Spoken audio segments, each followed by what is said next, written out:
qualified and medically fit workers needed by Saudi Arabia according to the job specifications, and in turn Saudi Arabia was obligated to ensure that the welfare and rights of employers and domestic workers employed in the kingdom are promoted and protected in accordance with the applicable rules and regulations, which has not been the case. If you're just joining us, the proceedings of the Senate this afternoon is about to commence, and the maize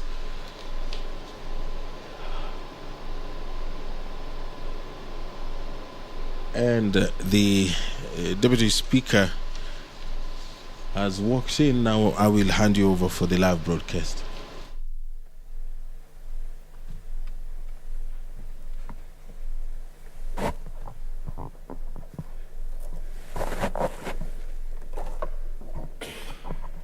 Tuombe. Ewe Mwenyezi Mungu, twakusihi ututazame kwa neema nyingi na baraka sisi watumishi wako ambao umeridhika kutuita kwa nyadhifa za uongozi katika jamhuri hii yetu.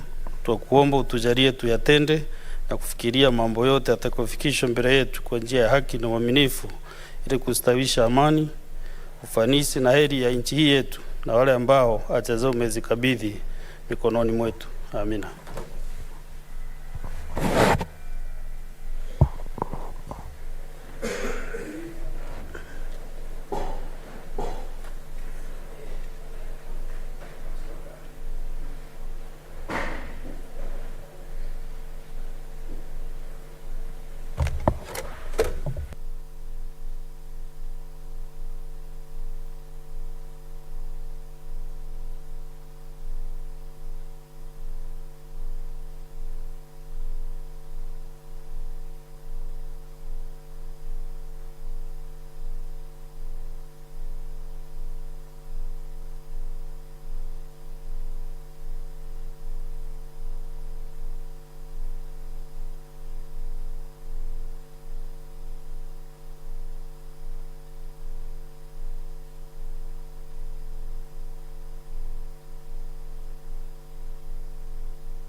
The numbers we have are not making a quorum to start the business of the day.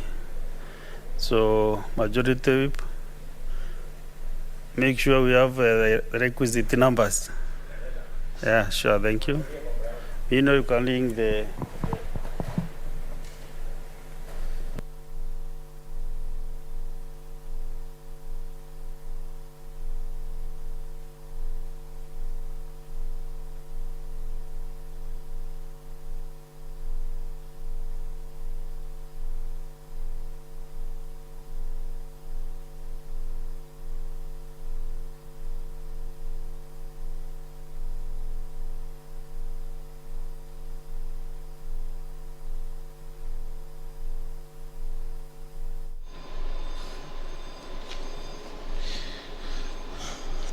There is not enough quorum in the Senate chamber, and the Deputy Speaker has ordered the quorum bell to be rung, and we'll continue looking at the order of business this afternoon. The motion by the Honorable Senator Veronica Nduati will be moved this afternoon, and the Senator will be requesting the Senate to resolve that the Ministry of Interior and National Administration, Labor and Social Protection as well, Foreign Affairs and Diaspora Affairs, Immigration Department and the National Employment Authority, as well as the National Industrial Training Authority and the Kenya Private Employment Agencies, cease all travel by Kenyan migrant workers to the Gulf states with immediate effect until a raft of measures are taken into account, and the demands are met. One, the Ministry of Labour and Social Protection amends the National Labour Migration and Regulatory Framework Policy to address labour exploitation management. And two, the Ministry of Labour and Social Protection and the Ministry of Foreign Affairs and Diaspora Affairs adopt and ratify the multilateral declarations relating to the protection of workers, such as the International Labour Organization ILO, Domestic Workers Convention of 2011, number 189, and the Private Employment Agencies Convention of 1997, in particular number 181. And also the establishment of functional overseas labour offices for the administration and enforcement of the Ministry of Labour and Social Protection policies for migrant workers, and also a review of the bilateral agreement between the Government of Kenya and the Kingdom of Saudi Arabia by the Ministry of Foreign Affairs and Diaspora Affairs to adequately address identified gaps and emerging issues. And also there are established safe houses to serve as central huts of welfare and assistance to migrant workers and temporary shelters for overseas Kenyans in distress. And finally, any Kenyan in distress, and in particular Helen Kemunto, is rescued and brought back to Kenya from Riyadh, Saudi Arabia. That motion by the Honorable Member Veronica Nduati, the Senator, will be moved according to the order of business this afternoon.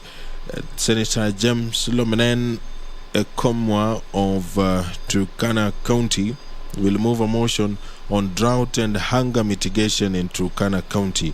The senator is concerned that droughts have been recorded in the county since the 1960s and that the frequency of their occurrences has progressively increased, with drought in the county becoming a yearly phenomenon.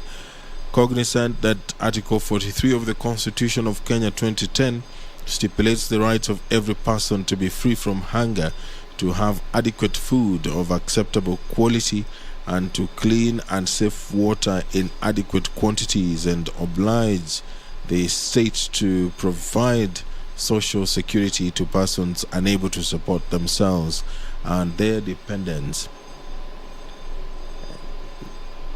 Now, therefore, the Senate urges the Ministries of Agriculture and Livestock Development, Water, Sanitation and Irrigation, Education, and the Ministry of East African Community, the ASALs and Regional Development through the National Drought Management Authority to come up with a policy framework to address the perennial drought in the county, and to come up with a policy programs addressing the current needs of the county, to include a rollout of a rapid response initiative program of providing foodstuffs to the affected residents of the county to address immediate critical needs, and also an introduction of feeding program in schools across the county, and number 3, the drilling of water boreholes, and number 4, an institution of a livestock offtake program to buy weak livestock. That motion by the Senator for Turkana County will be moved this afternoon. Statements pursuant to Standing Order 57-1, the Senate Majority Leader will issue a statement on the business of the Senate for the week commencing Tuesday, 22nd November 2022. Those are some of the businesses that the senators will be engaging in this afternoon. We are still waiting for the House to collate, and as soon as that happens, I will hand you over for this live broadcast. And a quick reminder, this is a broadcast that is available on YouTube, courtesy of the Parliament of Kenya YouTube channel.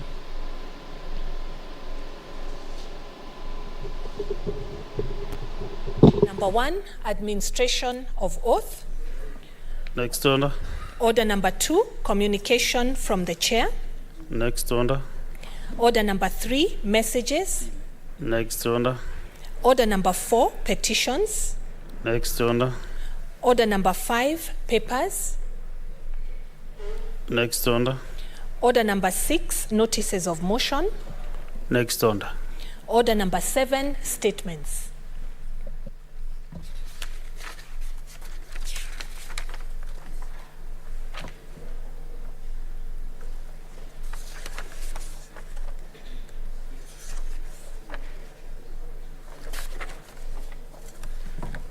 We have several statements.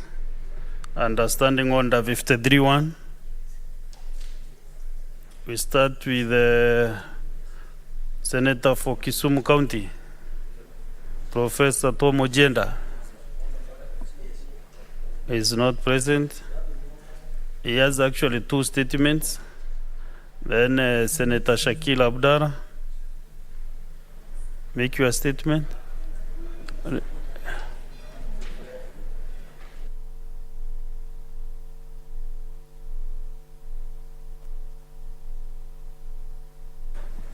Shakira, why are you traveling 50 kilometers from where you are? Yeah, I want to travel. Okay, proceed. Thank you, Mr. Speaker.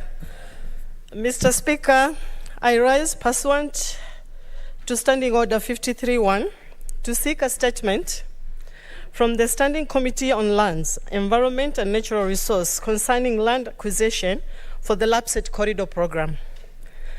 In the statement, the committee should, number one, provide a report detailing the land acquisition process for the LAPSSET Corridor Program, including the exact land placement, acreage, amount paid per acre, and the justification for the project. Number two, inform the Senate whether all the organizations that vacated their land for the LAPSSET Corridor Program have been compensated, and if not, state the reason why.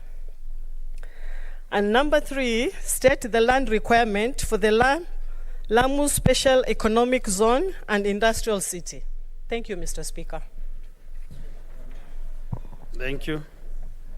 Yes, what is it, Senator Chalage? Yes, proceed. Go ahead.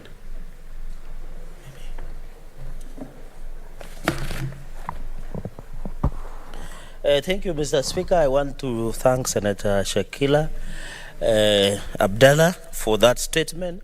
I think the issue of land acquisition is a constitutional matter. The Constitution is very clear and specific that when you do compulsory land acquisition, you must pay the market price, pay promptly. That is what the Constitution says, Mr. Speaker.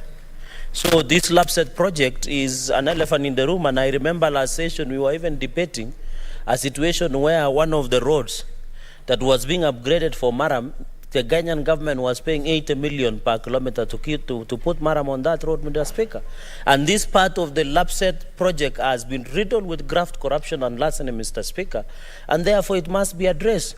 Land is an emotive issue. There are many people, and government must take these things seriously with the attention it deserves. With the new CS of lands, the chairperson of lands, or committee members, Mr. Speaker, we must tell the nation, because you are dispossessing somebody a property, they should be paid promptly. That is what the Constitution says. It is not an act of parliament. It is not a policy. It is not a statement that you make in a baby shower or anywhere. This is a constitutional issue that must be done as it should be, Mr. Speaker. Mr. Speaker, therefore, the LAPSSET project since inception is a good project. But if we allow Kenyans to be dispossessed of their property and not compensate them as per the law, then it doesn't make sense, Mr. Speaker. Mr. Speaker, I remember even, and it is the right time, Mr. Speaker, that this House, a committee of this House investigated the Ruaraka land issue, Mr. Speaker. And I think it is the time also that we must be told. You remember the government acquired a public land in guise of being a private land, Mr. Speaker. And therefore, Mr. Speaker, we must be serious and reawaken and go back and investigate, Mr. Speaker, on issues such as the land matter, which is a motive, Mr. Speaker. And therefore, Ruaraka land scandal, Mr. Speaker, we must reawaken, Mr. Speaker, because land is an emotive issue. Mr. Speaker, we don't want to, finally, Mr. Speaker, we don't want to see a situation where we are creating what we call infrastructural evictees, where people are being evicted because an infrastructure is being developed. You know, we have forest evictees, we have IDPs, or people who have been displaced because of civil strife. Mr. Speaker, we must avoid what we call infrastructural evictees, Mr. Speaker. And it is good my senator, my lecturer, and my neighbor senator, Senator Professor Tom Ogenda. What is your point of I order, was concluding. Senator Boni Karwar? I am very sorry that I'm interrupting my friend and colleague and neighbor. But Mr. Speaker, did you hear him say that there are forest evictees? Evictees from the forest. Mr. Speaker, can he explain who is this character called a forest evictee? How did that person find himself in the forest? Or did the forest come in his home? Is he in order to mislead the country that there's anybody called a forest evictee when we want people to keep out of forest, Mr. Speaker? Maybe you want to ask to inform, to tell the House who came first. Is it the forest or the evictee?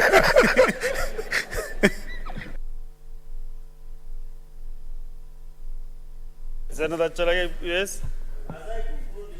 No, you have been asked to substantiate your statement. Mr. Speaker. Mr. Speaker, you know the East Africa court the other day ruled that Okiek were evicted from the forest. So it has been defined by an East African legislative court, Mr. Speaker.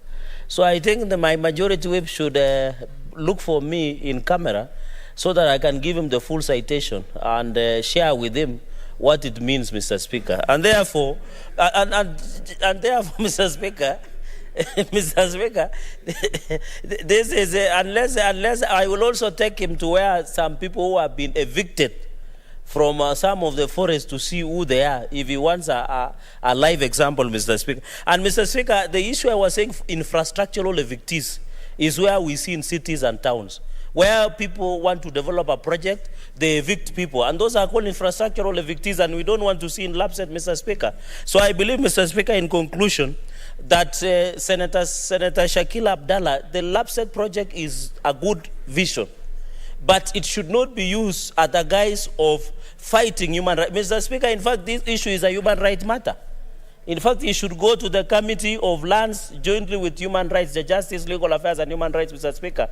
This is a human rights issue where you are dispossessing somebody's land without compensation, yet the law is very clear, Mr. Speaker, and we have dealt with such, Mr. Speaker. And that is why I was saying, even the matter of Ruaraka land scandal or Ruaraka issue, it must be brought. Because the former Minister of Interior, Fred Matiang'i, was mentioned widely, Mr. Speaker. It must be brought before the Senate, Mr. Speaker, and therefore we will not fear in mentioning Senator people who have participated in corruption in this republic, Mr. Speaker. Hoja nidhamu, Mheshimiwa Spika.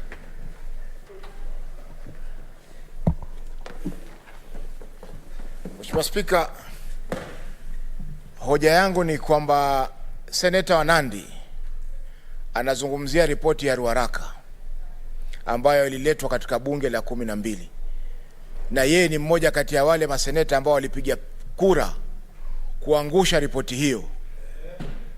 Je, ni haki kuzungumzia ripoti ambayo yeye mwenyewe alikuwa ni mmoja wale ambao walipiga kura kuangusha?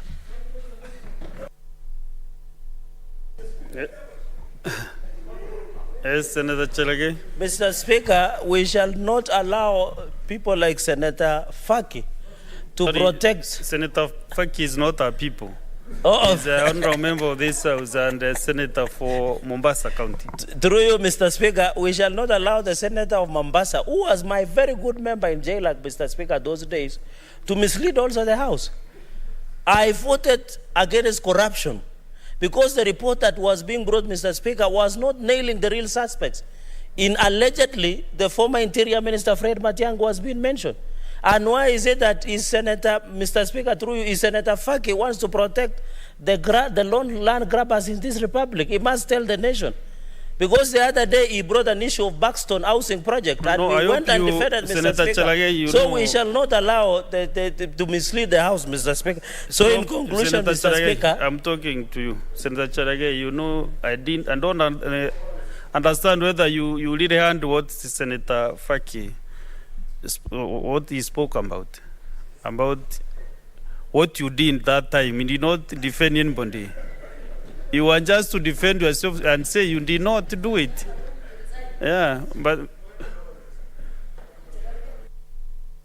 Andy.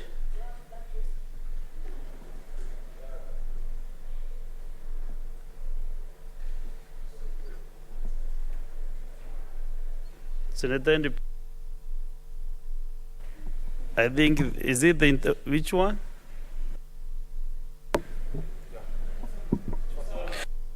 I think that, Mr. Speaker, the point of order that Mr. Senator Faki brought was very simple, and we would want just to know: did the senator of Nandi, Senator Cherargei, vote for the report or not?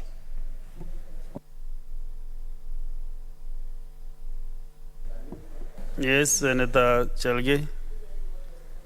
It was a very straightforward matter. Mr. Speaker, the senator, the good senator of Migori, Eddie Kisheru, should acquaint himself what the report was talking about. You know, you cannot be a preacher if you don't understand the Bible. You must understand, Mr. Speaker. Senator Faki, we make progress. Senator Faki does not know the contents of the report. If he can give us the contents of the report, then he doesn't know. Unless he has another way of proving, Mr. Speaker, on the contents and the conclusion of the report. Yes, then we can discuss from there. Mr. Speaker, can I conclude? No, Senator Faki, yes. Mheshimiwa Speaker, ripoti ilichunguzwa na Senator wa Homa Bay, Senator Kajwanga. Na baadhi ya mapendekezo ya ripoti hiyo ni kuwa wale wote ambao walihusika katika malipo ya ile ardhi ya Ruaraka, akiwemo wakati huo waziri wa ndani wa nchi Mheshimiwa Matiang'i, Swazuri na mfanyabiashara mmoja ambaye alikuwa akiitwa Mburu, kwamba hao wachunguzwe na wafunguliwe mashtaka kutokana na ulipaji wa pesa za bilioni 1.5 kwa ardhi ambayo ni ya serikali tayari. Mheshimiwa Spika, wakati huo Mheshimiwa Cherargei alikuwa upande wa serikali, na wao wakasema kwamba hawawezi kukubali ripoti ambayo ina implicate ama inamhusisha waziri kupita katika bunge hili, na wakaiangusha ripoti hiyo, Mheshimiwa Spika. Kwa hivyo alipiga kura kuangusha ripoti hiyo. Asante. Akubali alipiga kura ama asikubali. Na ikiwa hata kubali, Mheshimiwa Spika, rekodi iko hapa, tutaitisha records hapa Jumanne, tukija tuoneshe alipiga kura ama hakupiga. Let's get to the other point of order. And now I want members to specify which point of order you are raising again. Thank you very much. Senator, yes. Thank you very much, Mr. Speaker. I'm wondering, is Senator Cherargei on trial?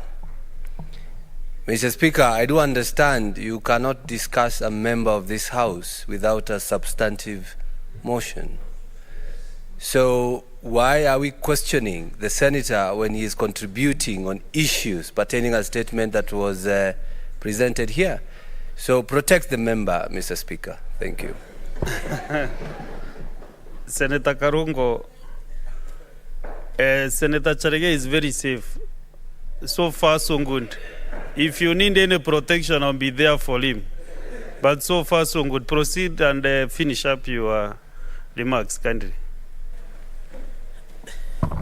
Mr. Speaker. And really pick up your ones carefully, because you don't want any other point of orders on your statement. Thank you, Mr. Speaker, for that guidance.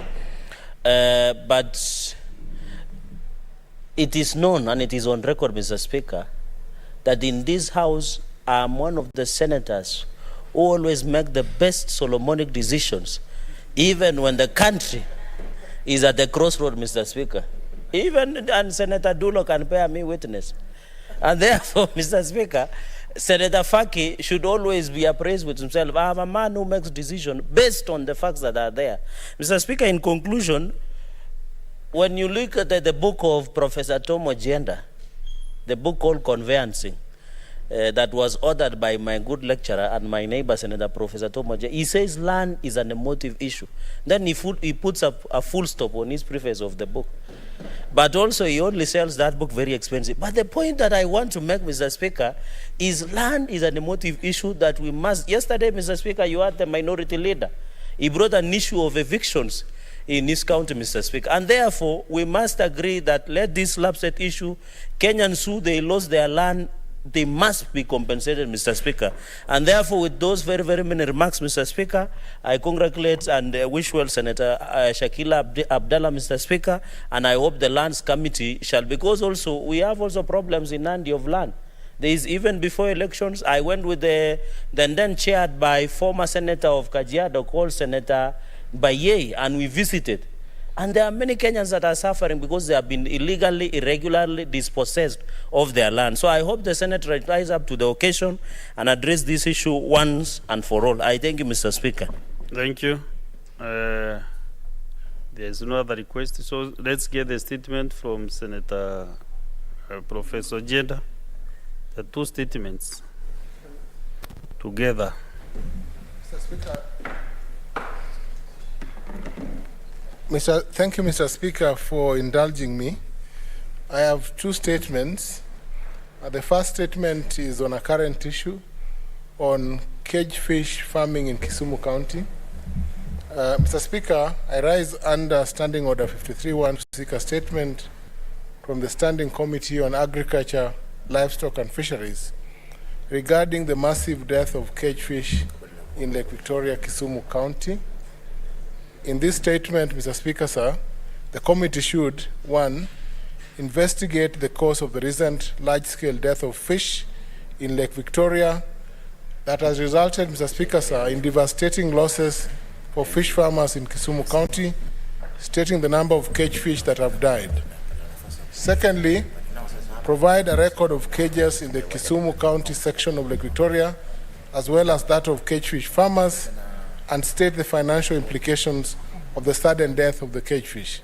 Thirdly, Mr. Speaker, sir, outline the measures the county government of Kisumu has put in place, if any, to mitigate the losses incurred as a result of the massive death of fish, as well as the mitigating the environmental causes of such death in the long term. And lastly, Mr. Speaker, sir, to state the legal framework or regulations that the county government of Kisumu has adopted to govern and regulate cage fish farming, and whether there's a legal recourse for cage fish farmers recouping of the loss of their investment.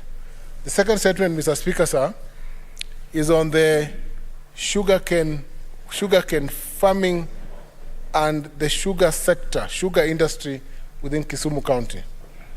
Mr. Speaker, sir, I rise under Order 53 to seek a statement from the Standing Committee on Agriculture, Livestock and Fisheries regarding challenges faced by sugarcane farmers and the decline of the sugar industry in Kisumu County.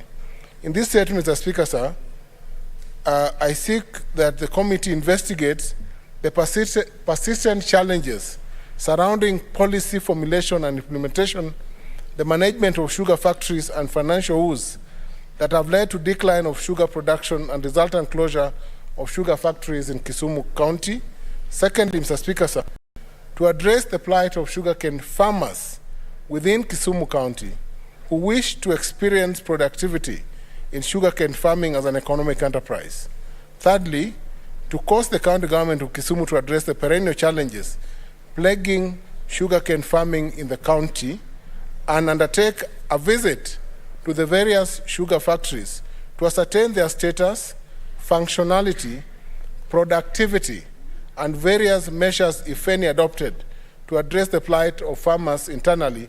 And lastly, Mr. Speaker, sir, to summon the Cabinet Secretary in charge of Agriculture to explain the measures taken by the national government to ensure productivity and profitability of sugar manufacturing factories in Kenya and any incentives that have been created in a bid to ensure this goal is achieved. Thank you, Mr. Speaker, sir. Point of order, Mr. Speaker. Is it a point of order? You want to make a comment on the statements? Yeah? Point of order, Mr. Speaker. But he's already done with the statements. Is it concerning the statements or on different matter? Concerning the statement. Then make a comment on the statement, not a point of order. Mr. Speaker, you have just made a precedent. You allowed the Senator of Mombasa, Faki, to interrogate what Senator Cherargei did yesteryears. Using the same latitude, Mr. Speaker, could you allow me to congratulate Professor Tom Ochienda for his concern about the woes, financial woes, facing the sugar industry. And as he does so, is he also prepared, Mr. Speaker, to also go and explain to the farmers of Mumias Sugar Company on the role his clients and himself played in occasioning the same problem to the Mumias Sugar Company, Mr. Speaker?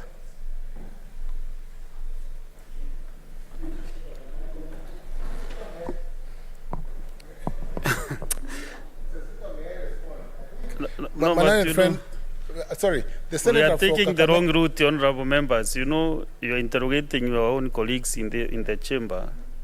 I think you are opening a Pandora's box. Because, just a minute, Senator Kalwale, don't go that route. Because you might be asked some serious questions which you will not be able to also interrogations. Thank you. No, Professor Mr. Tom. Speaker, sir, No. I'm most obliged. You made your case, Professor? Yes? Just to respond to Senator Kalwale, Mr. Speaker, when You are not on mic. There is a problem with mics, Mr. Speaker.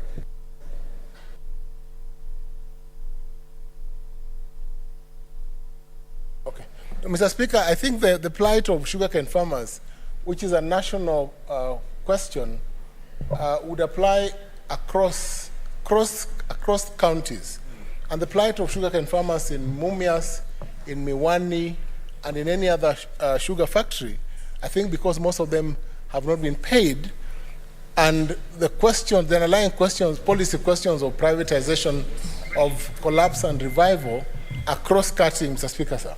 On the question of Mumias, of course, was my client. In fact, Mr. Speaker, sir, the Senator for Kakamega will be surprised that Mumias, as my client, I defended Mumias as a client and stood out, defended claims successfully against claims against the company.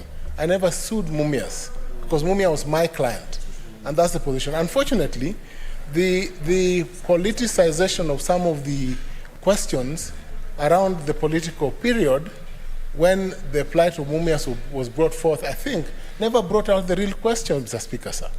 And that is why it is important that Mr. Khalwale, if he has any particular questions, we then address them, including, Mr. Speaker, sir, a lot of issues that are under litigation in court, which have everything to do with the process for privatizing Mumias Sugar Company and other companies, and for the benefit of Wananchi. I defend not only Mumias as a factory, but also, including, I would confess, the Roraka land saga. I think some of them were my clients. And I defended them on the basis of violation of rights then, you know? So, Mr. Speaker, sir, on Mumias, the plight of sugarcane farmers in Mumias, some of whom are my friends,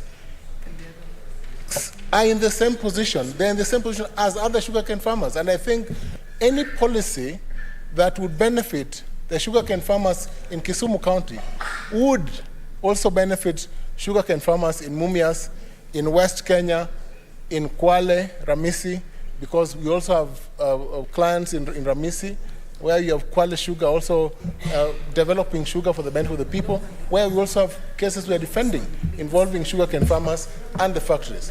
So I think, Mr. Speaker, sir, the entire framework of the policies that we seek to interrogate under AFA, which is the framework legislation, basically benefit sugar farmers, and sugar factories also benefit, Mr. Speaker, sir, from a framework of privatization that would ensure that the development of cane is a process that will ensure that there's not only cane for the factory, but the sugarcane farmer is also paid in good time. Right now, most farmers in Mumias, in Kisumu County, that is Miwani, in Muhoroni, cane farmers remain unpaid. And it takes a long time for cane farmers to access money from the factories, even after their cane has been harvested. And a policy should be in place to ensure that these poor farmers are compensated, they get money in good time so that they're able to reinvest the money in farming, Mr. Speaker, sir. That's it.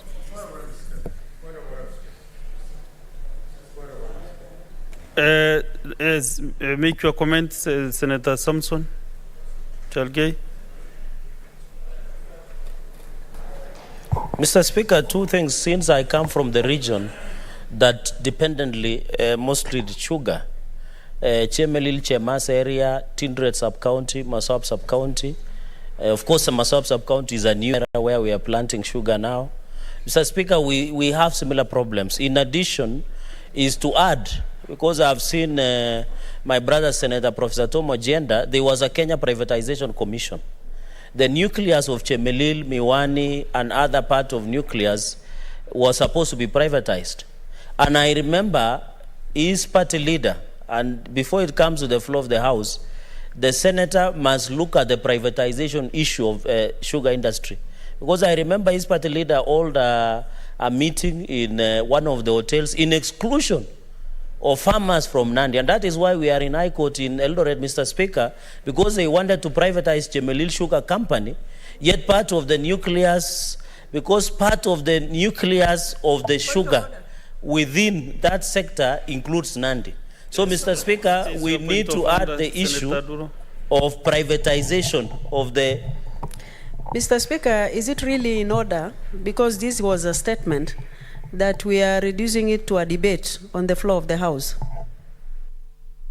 Yeah, I've allowed them to make just comments, 1 or 2 minutes comment. But I nudged the professor because he was explaining a very pertinent matter.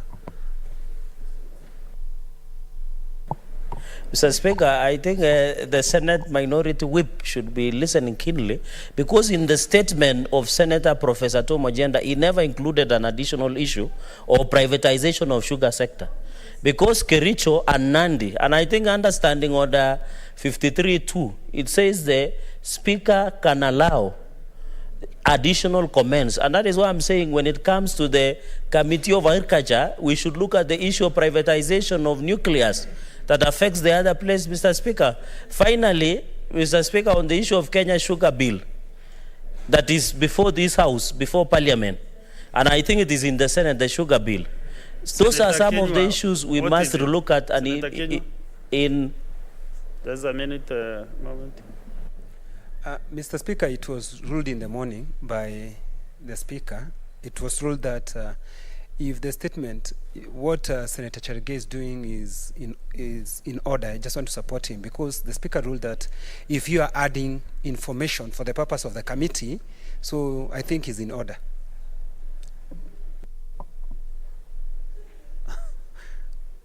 Proceed and finish up.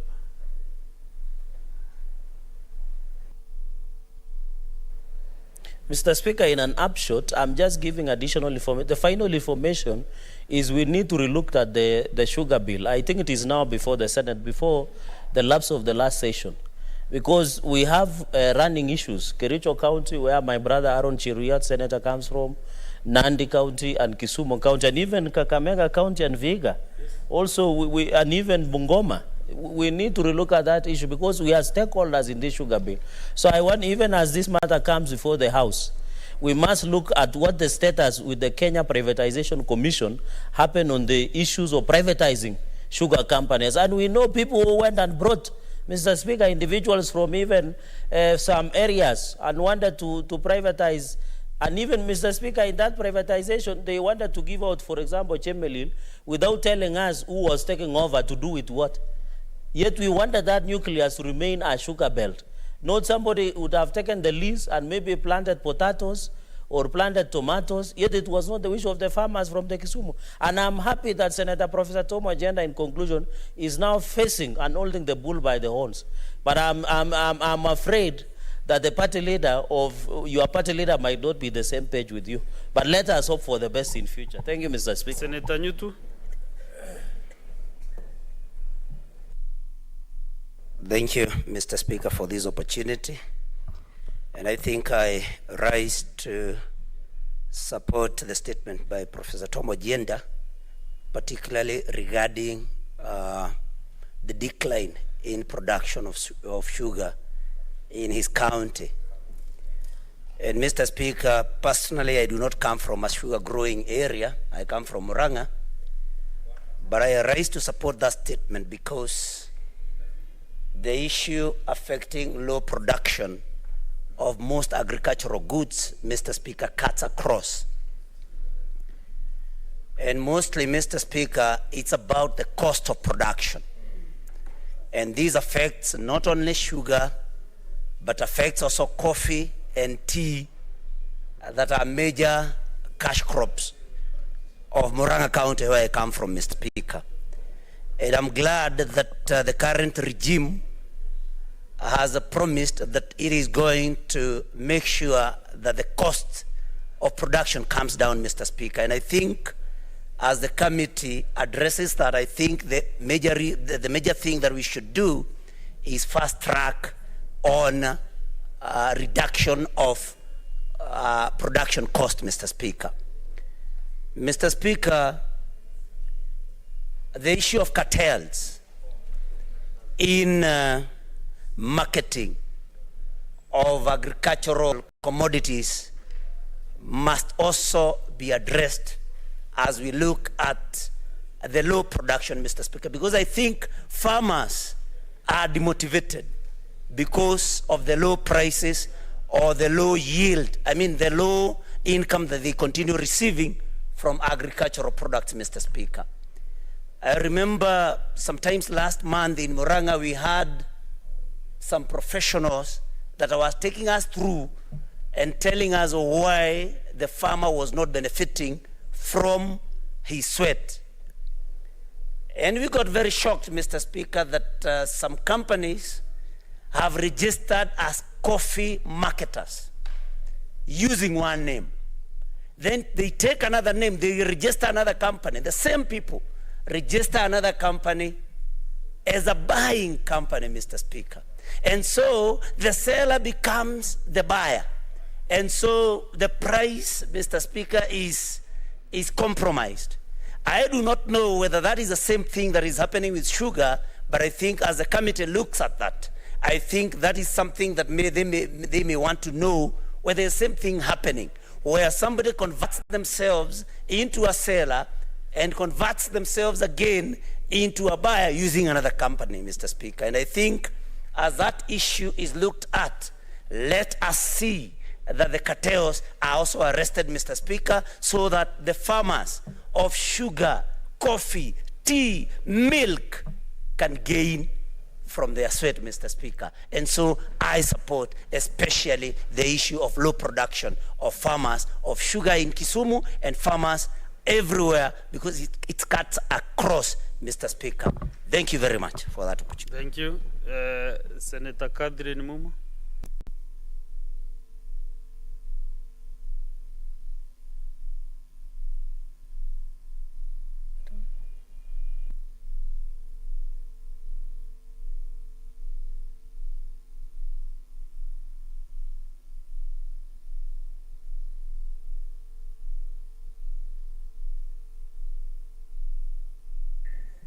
It's okay now.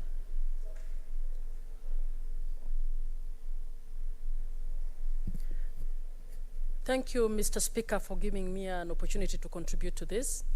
I rise to support the statement by Professor Tom Agenda, who is my senator from Kisumu. And Mr. Speaker, even as I support, I would want to urge that the committee that will look at this issue should for once depoliticize the addressing of problems of farmers in the sugar industry. Mr. Speaker, sugar farmers in this country, whether they are from Kisumu, Homa Bay, Migori, Kakamega, Busia, Bungoma, Nandi, are all suffering because we have politicized the management of the sugar industry. Mr. Speaker, as we speak, the parastatals around the sugar factories actually collapsed. Most of these sugar factories are leased to private actors, and those private actors are not better than what the parastatals were. Mr. Speaker, every time we stand as politicians to speak about the sugar industry, we speak at each other.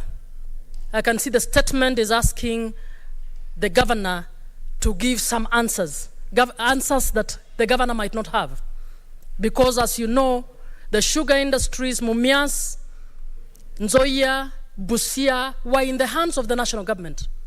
And by the time devolution came, most of those sugar factories had actually collapsed. What we have not done properly is to find out what the Kenya Sugar Research Foundation found out on the viability of farming sugarcane in the manner that we do in Kenya. We have not done that. We politically cheer on farmers to proceed and plant sugarcane in acreages that are not viable. So they are we assume they're going to make profit when they know they're not going to make profit, because it is not politically correct to tell them that they may not make profit.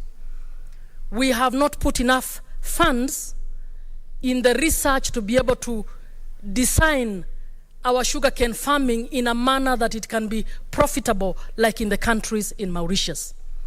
Mr. Speaker, we must stop the political blame game across politicians who don't know how to farm. In fact, who farm as telephone farmers and cut the queue and get paid anyways because they're politicians.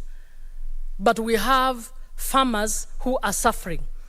I suggest that committee should take this issue seriously. It should do a proper research, a historical research on what happened with Kenya Sugar Research Foundation, Kenya Sugar Authority, how the sugar factories were transitioned, what is owed to the farmers, how much land of the nucleus has been grabbed, and let us have this candidly looked at. Mr. Speaker, I believe if sugarcane farmers focused, I'm finalizing, I know you want to caution me, but I just thought I should put in that we must not mislead our farmers by giving the impression that by exchanging with each other we are going to resolve their issues. We need to look at this fundamentally, and the committee that is looking at it should not take it as a small job. It should take it as a serious job that should look at all of them. Thank you, Mr. Speaker. Thank you, Senator Kadri. Honorable Senators, you remember we made some resolutions when we were in Mombasa and agreeing that the statement hour is strictly 1 hour. And I can see there are several requests, and we are 10 minutes to 3:30. So I'm kind of requesting that you just make a brief statement, or a brief comment, and take time. Actually, when now the committee summons the CS Agriculture, you can now go to that sitting, so that now you can execute your issues, as it was clearly put by the Senator for Isiolo, my good neighbor, Senator Nduro. You know, she is a veteran and she knows you cannot execute issues here when the CS is not around. So, Senator Lenda Molekina, 2 minutes. 3 minutes. Thank you, Mr. Speaker. Mr. Speaker, I consider sugarcane as a poor man's crop. And I'll be a very happy man the day that farmers in Kenya, and particularly in Kisumu, would move away from sugar planting. And why am I saying that? Although I support the statement by the distinguished senator from Kisumu, we have a big challenge in this country. And I hope that the committee, and this is why I want to challenge the committee, in as far as my colleague has requested for about 5 issues to be looked at, I want to further request the committee to extend by finding out whether we have done enough research to find out how we can be able to utilize everything in the sugar industry. Number one, the bagasse. In this country, Mr. Speaker, we have never found a way to utilize all the different processes, all the things that we can get from the bagasse, like building materials. That is what can be able to help that sugar industry thrive. The challenge we have now is that sugarcane is a seasonal crop. So those factories will collapse because it's a seasonal crop. A farmer, that's why I call it a lazy man's crop. A farmer plants that sugarcane, stays for 18 months so that they can be able to crush the cane. And when it comes to crushing cane, because we have the same problem in Narok, and I hope that when the Committee of Agriculture will be investigating on the issues raised by my colleague, they will extend to Narok County because it affects the entire sugar belt. If we move away from sugar and we go into corn production, we can be able to produce enough animal feeds for our country. And that farmer will not have to sit for 18 months to wait for that sugarcane to be crushed. We are using old technology to crush that sugarcane. The cost of production is very high. You know, it is inefficient. Even the way we transport that sugarcane, it is completely inefficient. So the only way we are going to make meaningful decisions in this country and even formulate policies that will help those sugarcane farmers is by agreeing to accept the fact that when it comes to the issue of Mumias sugar or the plants in Kisumu, there is a time that equipment become obsolete. So remove them, adapt new technologies, and also think of adding value. That is the only time, Mr. Speaker, sir, we will not have this problem that my colleague, the distinguished senator from Kisumu, is talking about here. Mr. Speaker, sir, I support. Thank you. Senator Otsosi. Thank you, Mr. Speaker, for the opportunity again to also support the statement by my neighbor and my friend, Professor Ujenda, the Senator of Kisumu, to say that this particular statement is very timely because, Mr. Speaker, as you may be aware, and I want to really congratulate my neighbor and my friend, Senator Khalware, that Mumias now is a minimal production. And I want to thank Senator Khalware for supporting that effort. And as one of the leaders in the region, I also support and encourage that the other leaders should support that initiative so that we bring back Mumias to full-scale production of sugar so that our farmers can benefit. But Mr. Speaker, this kind of assignments have been done in this House and also in the National Assembly. And many reports have been produced with very good ideas, but nothing is happening. What we lack in this country when it comes to matters sugar is a political goodwill of re-engineering this business, sugar business. It is not there because some of these policymakers are the ones who are importing sugar and it's profitable for them to import sugar. So they don't want the industry to thrive because they will lose business. So I think we want to see some serious action by the Kenya Kwanza government to stop these sugar barons from importing sugar so that we can now revive our sugar industry. We cannot revive our sugar industry if we continue allowing sugar barons to bring in sugar. Some of them even pretend they are producing sugar when they are simply importing and packaging that sugar and selling it to Kenyans. So as a leader from the Western region, I fully support the initiative to bring back Mumias to life, and I want to encourage many other people to do what Senator Khalware did last weekend by going to Mumias Sugar and even inspecting what is being done there and supporting. So we expect Even the president, Honorable William Ruto, one of the things he promised in the Kenya Kwanza Coalition Pact was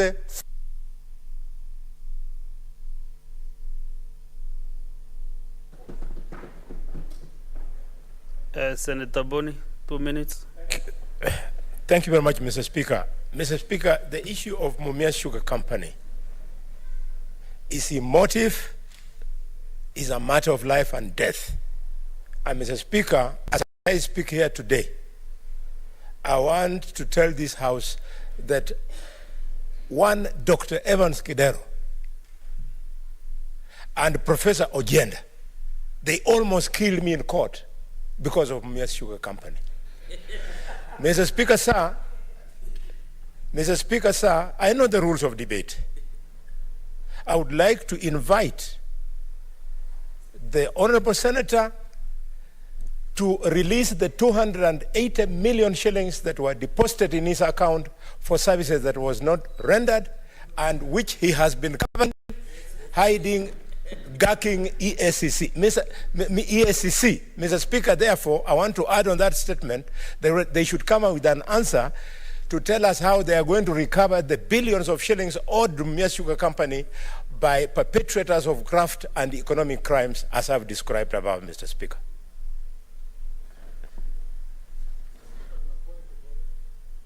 Yes,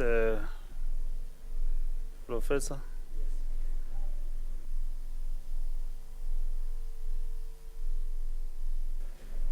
It is good that Senator Halwale is falling into the bracket of rumor mongers and individuals who speak to facts that they don't verify, and it's very unfortunate. Mr. Halwale, may I remind you that, Mr. Speaker, may I remind Mr. Halwale that Mr. Halwale is referring to a report that was released in 2018, was it 2016 or 2018? A report that was released in the public without an investigation or interrogation on Mumias Sugar Company then, and which had said that a sum of 280 million had been deposited to my account and the account of Kidera. I don't know where that came from. Mr. Speaker, at the time in question, I was a lawyer in the panel of Mumias Sugar Company.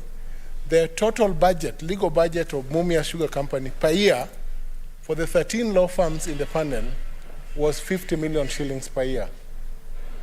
I'd been in the panel of Mumias Sugar Company for, I think, 5 years, so that even if I was the only law firm paid for defending cases, that would have been 150 million shillings. Mr. Sir, the total sum of money paid to my law firm from Mumias Sugar Company in the entire period that I defended Mumias Sugar Company, Mr. Speaker, sir, was a total of 50 million shillings for about 8 years. But, Mr. Speaker, sir, against that, the company owes me in excess of Kenya shillings 150 million shillings unpaid to date, and in respect of which there is receivership proceedings going on. And I think Mr. Alliance friend Mr. Senator for Kakamega has no facts. He's behaving like any other politician who is rumor monging in the marketplace. Senator, just get facts. The issue in question, Mr. Speaker, sir, was investigated by ESCC to finality and was the subject of litigation in court, and decisions were made on that question.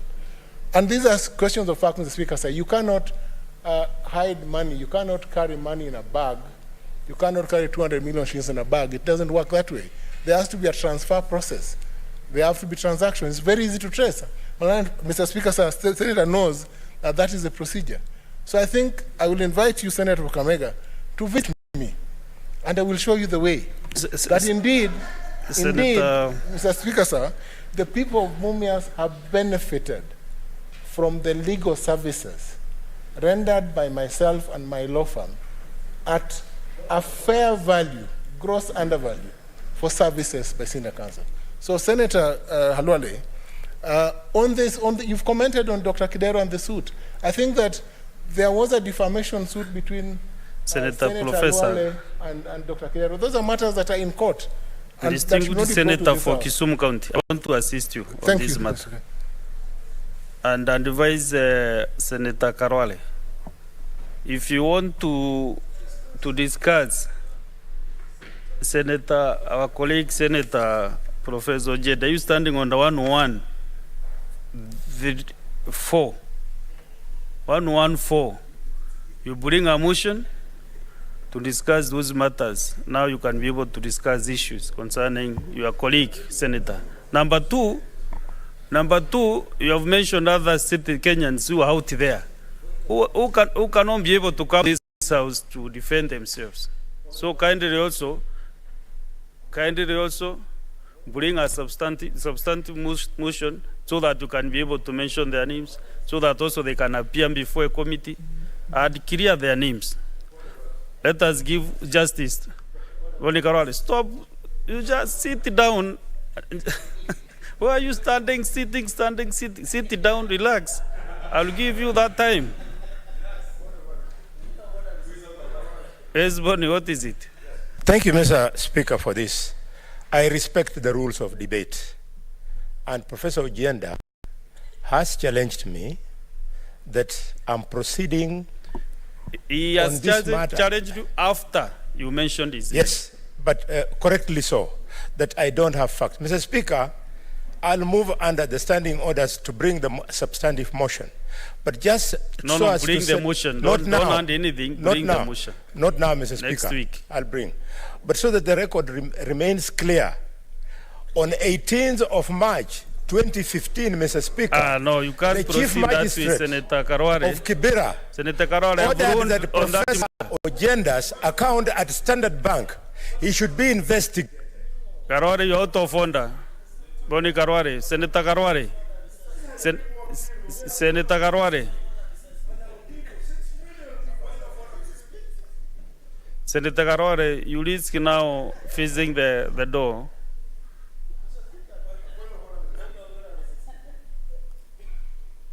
Yes, Senator Samson Cheragi. Mr.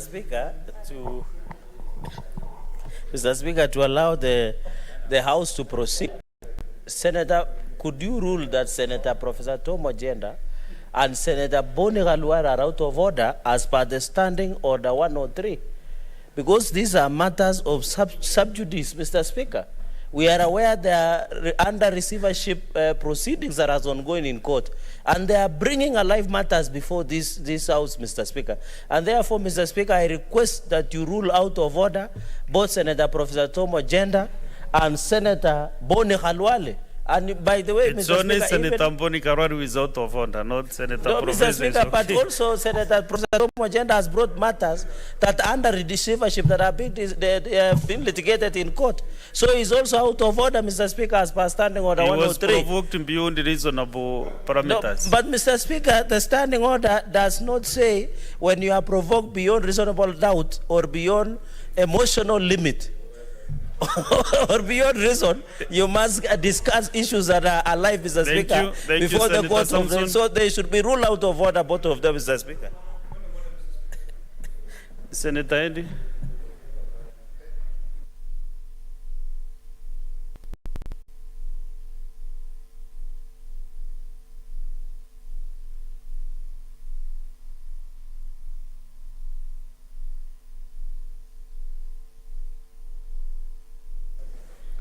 Mr. Speaker, I raise on a point of order number 98, 4, and urge you to request Senator of Kakamega probably to leave the chambers, because you have ruled in a matter twice, and he persistently continues to rise on the same matter and insist to discuss the same matter, even when you have ruled that this matter should be brought as a motion. He still goes ahead and prosecutes on the matter, Mr. Speaker. Is he in order? In fact, it's a very gross violation of not only a point of order, but also disrespect to the chair. So, with point of order number 98-4, may you ask the Senator of Kakamega to leave the chambers? Thank you, Mr. Speaker.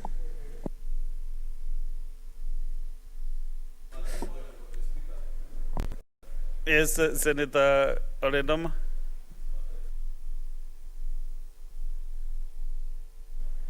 Mr. Speaker, I'm standing on under standing order number 1, but I'm very sure there's another standing order I cannot remember.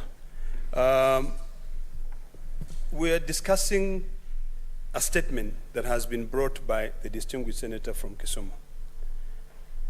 Earlier on, your brother, the Speaker, gave us directions on what we should do when it comes to debating statements. In fact, if I remember very well, the Speaker directed that when it comes to contributing to statements, we limit our contribution to what we want the committee to carry out and investigate. I'd like to seek your indulgence on this matter so that we can proceed, because earlier on you limited our time for debate to 2 minutes. We are now moving into personal issues. The distinguished senator from Bungoma, That ruling, Kakamega, clearly Senator stated that this is an Rekina. emotive matter. So I'd like to beseech you, Mr. Speaker, that we do not tolerate this matter anymore. Can you give us directions on this statement so that we can move forward? Resume your seat. The 2 statements are referred to the Committee on Agriculture. Senator William Cheptumo. Mr. Speaker, I think my colleague, Honorable Senator Narok, has said what I wanted to say. Even for Honorable Cherargei to allege that Senator Ochenda has spoken about the matter in court, he only said that it's proceedings in court. I think, Mr. Speaker, so that we utilize our time more productively, it is important that you proceed as proposed by my colleague so that we move to the other Senator issues. Cheptumo, I gave you on a different matter, not on the sugar issue. Okay. Yes. Thank you, Mr. Speaker. At least I have used... Mr. Speaker, the point I wanted to raise is that I wanted to guide my colleagues in the House. My committee, Mr. Speaker, has received a number of statements, and especially on matters on drought and food distribution.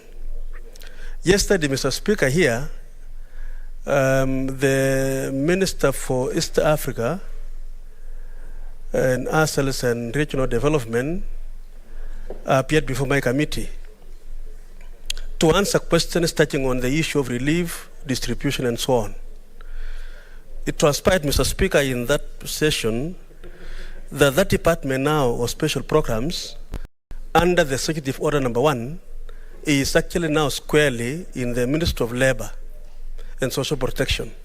So, Mr. Speaker, I just want to make this clear so that as my colleagues continue to raise questions, they should be able to refer to the Executive Order number 1 so that they are able to direct the questions to the relevant departments. Mr. Speaker, in particular now, my brother Otosi, Senator, has raised an issue on the same subject, and it was read, I think, in the morning. But I felt it was good for me, as a responsible chair, to assist my colleagues so that in future they raise questions on relief distribution to Minister of Labor and Social Protection. That will save members' time, Mr. Speaker, rather than them directing to my committee, then we write to you, and we lose a lot of time. That is all I wanted to clarify, Mr. Speaker, today. I think it's very important. Thank you, Senator Cheptumo. I hope now members are well advised that issues on relief should be directed to the Minister of Labor, not security, not the Committee on Security, to the Committee on Labor. That is the Ministry of Labor is now in charge of the food distribution. Majority Leader, make your statement under 57(1).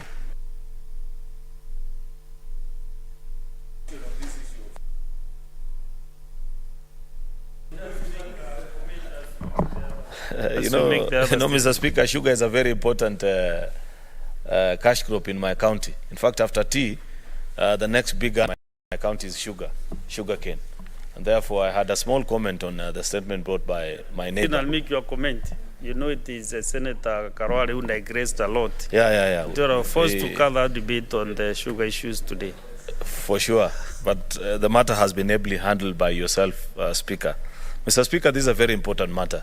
But looking at the issues that have been raised by our colleague, Senator Ojenda, I believe his biggest relief or reprieve to the people he represents in this House is for him to walk to the Director Legal, either in Senate or National Assembly, extract a copy of the sugar bill that was developed by the National Assembly, and come and push it in this House. All these issues, we've talked about all these matters for the last 10 years in this House, and it's a shame as leaders we have not been able to do this. So I want to urge, just like we formed a caucus of last parliament of senators from the tea-growing counties, and we were able to fight together until we came up with a revolutionary act of parliament that increased the earnings of our farmers. There's still a lot to be done. I want to urge you, Senator Tom, that gather us together as senators representing counties that are have sugarcane growing farmers, and we will work together. I believe there's nothing in this statement that cannot be addressed by that particular bill, because this is a very important industry in our economy, Mr. Speaker. I also want to add just a simple comment that we must as well expedite the process of privatization. The reason why Uganda continues to produce more sugar than us is because 20 years ago, Uganda took the decision to privatize what were then public mills. And since then, they have become extremely profitable. They have a surplus. That's why they feed us. That's why on many occasions when we block sugar from Uganda, within 2 weeks, President Museveni or his Minister for Finance and Trade arrives here in Nairobi, Mr. Speaker. That needs not to be the situation. I believe if we conclude on that exercise, and the task force completed on the exercise, Privatization Commission has done all the studies, we know what the value of the mill and the nucleus across all the 18 publicly owned sugar factories in the country, what the value is. So we need just to take a decision and inform or call the minister to give us the roadmap, especially those of us that are interested parties representing farmers that continue to wallow in poverty. I don't agree with the statement made by Senator Ledama that sugar is a poor man's crop. It's not true. That's a statement based on ignorance, Mr. Speaker. I know for a fact that even in my county, farmers that have sugarcane and tea, on many occasions, if they manage, because it's all about the ability to develop your cane well. If you invest well, put the correct amount of fertilizer, irrigate it properly, allow it to mature, you don't use any shortcuts, you have better earnings than even in any other crop, Mr. Speaker. Or you said lazy mans. No. Don't call my farmers lazy. They are very hardworking. And even your own farmers I was in Kilgoris 3 weeks ago, because I know a lot about this sector because I'm an investor in the sugar industry, Mr. Speaker. And I was in his county. Kilgoris as a town will become a ghost town if he dares encourage his farmers to move away from sugarcane farming. They rely on it 100%. That town revolves because of sugar. Mr. Speaker, I look forward to Senator Tom perhaps inviting us and forming a tea caucus or sugarcane caucus of senators that represent this. And all of us, we can sit down and conclude, expedite the bill, and our farmers can enjoy. I move on to this statement, Mr. Speaker. It's a statement by the majority leader that, Mr. Speaker, pursuant to Standing Order number 57-1, I present the business of the Senate the week commencing Tuesday, the 22nd of November, 2022. That, Mr. Speaker, sir, on Tuesday, the 22nd of November, 2022, the Senate Business Committee considered and approved the business for the day. This is projected to contain business that will not be concluded from today's order paper and any other business scheduled by the Senate Business Committee. The order paper for Wednesday, 23rd November, and for Thursday, 24th, will contain business that will not have been concluded in the previous day, respectively, as well as petitions, statements, and any other business scheduled by the SBC. Mr. Speaker, sir, in terms of legislative business, 2 bills are awaiting the second reading stage. These bills are the County Vocational and Training Bill, Senate Bill number 3 of 2022, I think by Senator Moses Kajwang, if I'm not wrong, and the County Government's Additional Allocation Bill, Senate Bill number 4 of 2022. The County Government's Additional Allocation Bill has been scheduled in today's order paper. In view of the need of both houses of Parliament to expeditiously consider and pass the bill, preferably before we can break for the long recess and before the House can rest for the Christmas holidays. Because, like I explained, Mr. Speaker, this bill is locking billions, hundreds of billions actually, of donors, funding and other conditional grants to our counties, Mr. Speaker. And it's really unfortunate because, but I want it to be known in the public domain that as Senate, we have been ready and have done our best. We are actually awaiting a report of reconciliation from our engagement with Treasury. That's the information I got from Senator Ali Roba, the chairman of Budget and Finance Committee. And as of this afternoon, when we resumed our sitting, Treasury was yet to send that particular report. So it's the Treasury actually that is standing on the way. The reason I say that, Mr. Speaker, is because nowadays any governor that I bump into, and those that have access to my phone, those that are known to me personally, the one thing they are calling to ask that we expedite is this particular bill because of how much it's clogging up county resources in terms of development funds. So I want to urge Senator Roba perhaps to still continue pursuing the people from Treasury. If the report comes today in the afternoon, please ensure that you consider it. We shall be here up to 6:30. Who knows, if you're ready and your committee can meet and consider it, we are ready to transact business. We can even do an extension of time because we are here to work, Mr. Speaker. Conclude on second reading and then maybe await for Tuesday next week, the 22nd, to conclude on the third reading, Mr. Speaker. I urge honorable senators to be available in the House during debate and subsequent divisions, as the bill will require necessary threshold for passing. Of course, to the new senators, they understand the magic number of 24. If we don't have 24 delegations, this bill is not likely to pass. And you would imagine the kind of shame we'd find ourselves into if once the report from the committee is ready, and yet you cannot raise the requisite delegations to pass this particular bill. I want to urge senators, I continue to remind people, Mr. Speaker, that the stage and the platform of Parliament is a premium stage. I cannot find any other place where you can speak to the issues that affect the people that sent you to this House. You're being paid very well, actually, to be a member of Parliament. I have never understood why on an afternoon like today, you cannot find members of Parliament in Parliament speaking about issues. These things that you're debating about sugar, about whatever, it's important that your citizens feel part of it, because all these things affect us in one way or the other. Mr. Speaker, there are also 3 bills which are undergoing concurrence process contemplated pursuant to Article 110.3. We may soon even be bolding, actually, 110.3. I think it was Deputy Speaker Eunice Gishangi who told me the other day that in her constitution, Article 110.3 is beginning to wane off. Because are you taking my position and giving to the deputy clerk? No. I was just referring to her. I'm not giving her any instructions. No. But I said, if you get a copy of her constitution, Article 110.3 has begun to lose ink because of the number of times she has had to read it. This is at the heart of our operations, and I am happy, Mr. Speaker, that this morning we had a discussion between the Speaker of the Senate, Speaker of the National Assembly, and the team that is working on the concurrence process. It's my sincere most hope that by end of next week we can conclude on that process. The 3 bills, Mr. Speaker, are the number 1, the Parliamentary Powers and Privileges Bill, number 2, Preservation of Human Dignity and Enforcement of Economic and Social Rights Bill. It's a bill of the Senate, number 7 of 2022, and the Natural Resources Benefit Sharing Bill. I want to believe this is the one that was being pushed last time by one of our colleague senators. Very important for senators that come from counties that have natural resources, mining and things like that.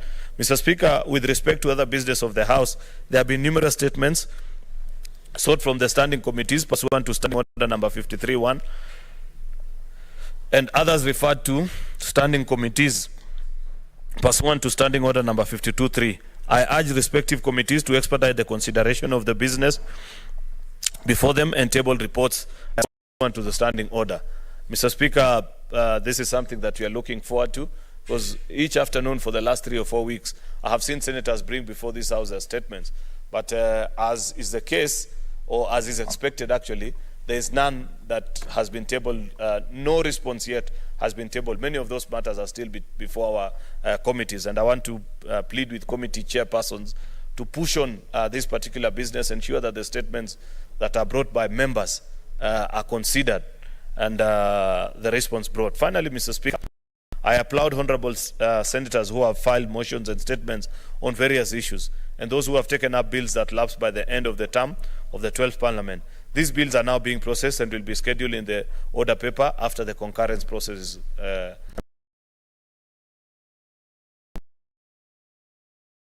concluded, so that we can move away from this issue of meeting on an afternoon like this and you don't have business to consider. I thank you, Mr. Speaker, and hereby lay the statement on the table of the House. Thank you, Mr. Speaker.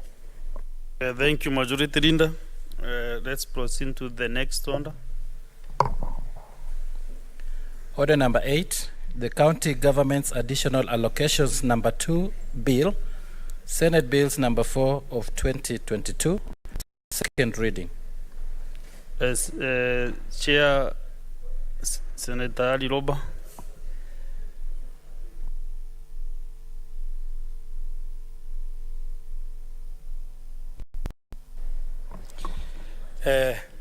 Thank you, Mr. Speaker.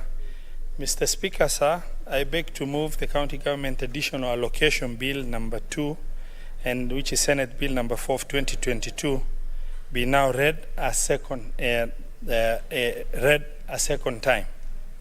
Mr. Speaker, the County Government Additional Allocation Bill number 2, which is Senate Bill number 4 of 2022, was published by Kenya Gazette, notice number 163 of 26th of October 2022, and was introduced in the Senate by way of first reading on Tuesday, 8th of November 2022. Thereafter, the bill stood committed to the Senate Standing Committee of Finance and Budget, pursuant to Standing Orders 145.1 of the Senate Standing Orders. Mr. Speaker, sir, the primary object of this bill is to provide for transfer of conditional and unconditional allocation from the national government share of revenue and Article 2022 of the Constitution of Kenya, and additional allocation from the proceeds of loans and grants of development partners in line with Article 190 of the Constitution of Kenya for county governments to benefit from this additional allocation in the financial year 2022-2023. Mr. Speaker, we've seen and we've had stakeholder engagements comprising of written submissions via publication in Daily Nation newspaper on Wednesday, 9th of November 2022, inviting members of the public and other stakeholders to present their memoranda to the committee on the bill. And that has happened, Mr. Speaker, sir. The committee also sent invitation to other stakeholders.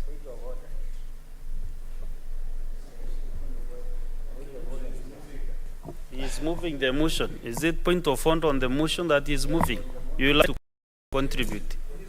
You will have time to contribute, either to support or not to support. Proceed, Chairman. Proceed, Senator Liroba.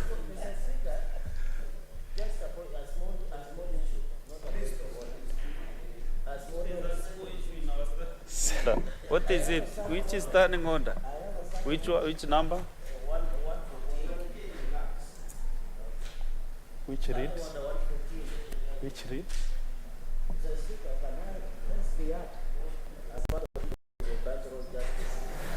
Just a minute, Senator Liroba. The party leader is smiling. He should know what is coming is not a smiling matter. Mr. Speaker, understanding 148. In neatness and order of the House, I've heard my brother Senator Roba moving the motion, but as he moves the motion, his committee has not given us a report, so that we are aware, because he's telling us it was advertised in Daily Nation, there was stakeholder. I wish, Mr. Speaker, the report on this matter would have come up so that we are able to follow what is moving, Mr. Speaker, because it is a matter that was considered by the committee as per the Standing Order 148. So I know he has 30 calendar days, but at this point, Mr. Speaker, can at least either he tells us he will table the report later and he finishes moving. What do we do, Mr. Speaker? That's the clarification I was. Thank you, Senator Samson. You know you have interrupted him. Where I sit, I know you'll mention about the issue you are listening. So don't interrupt him. Now listen. Thank you, Mr. Speaker, for protecting me. And I was coming to share the same in subsequent discussion. This is just as a matter of critical importance because of the level of importance that this bill holds. I thought that giving a little bit of flesh and background on the bill is extremely critical. We have engaged critical stakeholders and various inputs have been brought to light. Mr. Speaker, sir, as shared previously by Majority Leader, what the stakeholders have shared with us, what is published in the bill has shared some variance. And subsequently, we've called National Treasury to be able to expound on the same. National Treasury has promised to respond to us by end of day yesterday. That has not happened. That is why we have not had the report ready, and we shall table the report upon receipt of the inputs that are required from National Treasury for tabling, and subsequently carry out the necessary amendments for purpose of reconciling the numbers between what is contained in the bill as well as what has been shared from external stakeholders. Mr. Speaker, sir, I beg to move and request my brother Senator Khalwale to second. Thank you very much. Senator Boni Karwale. Thank you, Mr. Speaker. Mr. Speaker, I rise to second this motion and would like to add my voice to the fact that whereas Senator Cherargei is perfectly right, but we are doing this in the interest of fast tracking. Mr. Speaker, this bill, this bill is a vehicle to transfer additional funds to our counties. Funds that came due as of grants and loans from development partners in accordance with our constitution, Mr. Speaker.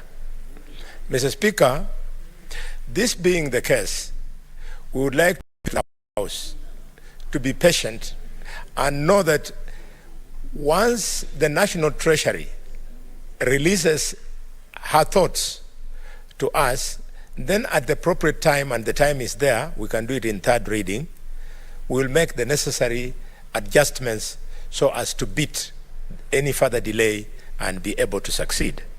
Mr. Speaker, the reason why we are fast-tracking this is because the Equalization Fund, which in the old bill was being carried along with the additional allocations, served as a speed governor, Mr. Speaker. A speed governor to the extent that the court had made a determination and the court had advised that until the government formed a board for the money could not be spent. Secondly, it is not entirely agreed who are the counties that should be the beneficiaries for the Equalization Fund. There are those people who believe that the counties to benefit are strictly the counties that suffered under sessional paper number 10 of 1965. Mr. Speaker, that denied Mandera, Marsabit, Wajir, and Garissa, together with Turkana, access to development funds because of poor policy. So because the Constitution corrected this, Mr. Speaker, And the application of the equalization fund is being... What is I your can't point of concentrate. order? Senator Moment. Nimemsikia ndugu yangu Dr. Khalwale akisema kwamba zile county ambazo ziko hazijakubalika. Mheshimiwa Spika, swala la awamu ya pili ya county ambazo zimetajwa kuwa marginalized ni swala ambalo lililetwa hapa katika ile bunge katika muhula uliopita, na county ambazo ziliongezeka nafikiri zilitoka 14 mpaka 32 ama 34 ambazo sasa zinatambulika kama marginalized county. Kwa Mheshimiwa Spika, Senator Khalwale analipoteza ziko marginalized ama zimetengwa, hazijakubalika kwa sababu swala hili liletwa katika bunge hili muhula uliopita na likapitishwa kwamba county ambazo ziko marginalized ni 34 na sio 14 ambazo ziko awali. Kwa Mheshimiwa Spika, ingefaa rekebishe swala hilo. Senator Boni, nikiongeza kidogo sababu nimekuwa, unajua kile kipindi senator hakuwa hapa bungeni kwa senator, lakini nataka kumweleza kwamba siku hizi utaratibu wa marginalization unaenda mpaka kwa kata ndogo. Kata ndogo inakuwa categorized. Kama kata iko Kakamega na ina umaskini, inaweza chukuliwa hiyo location ama kata ndogo na ipewe hela za marginalization.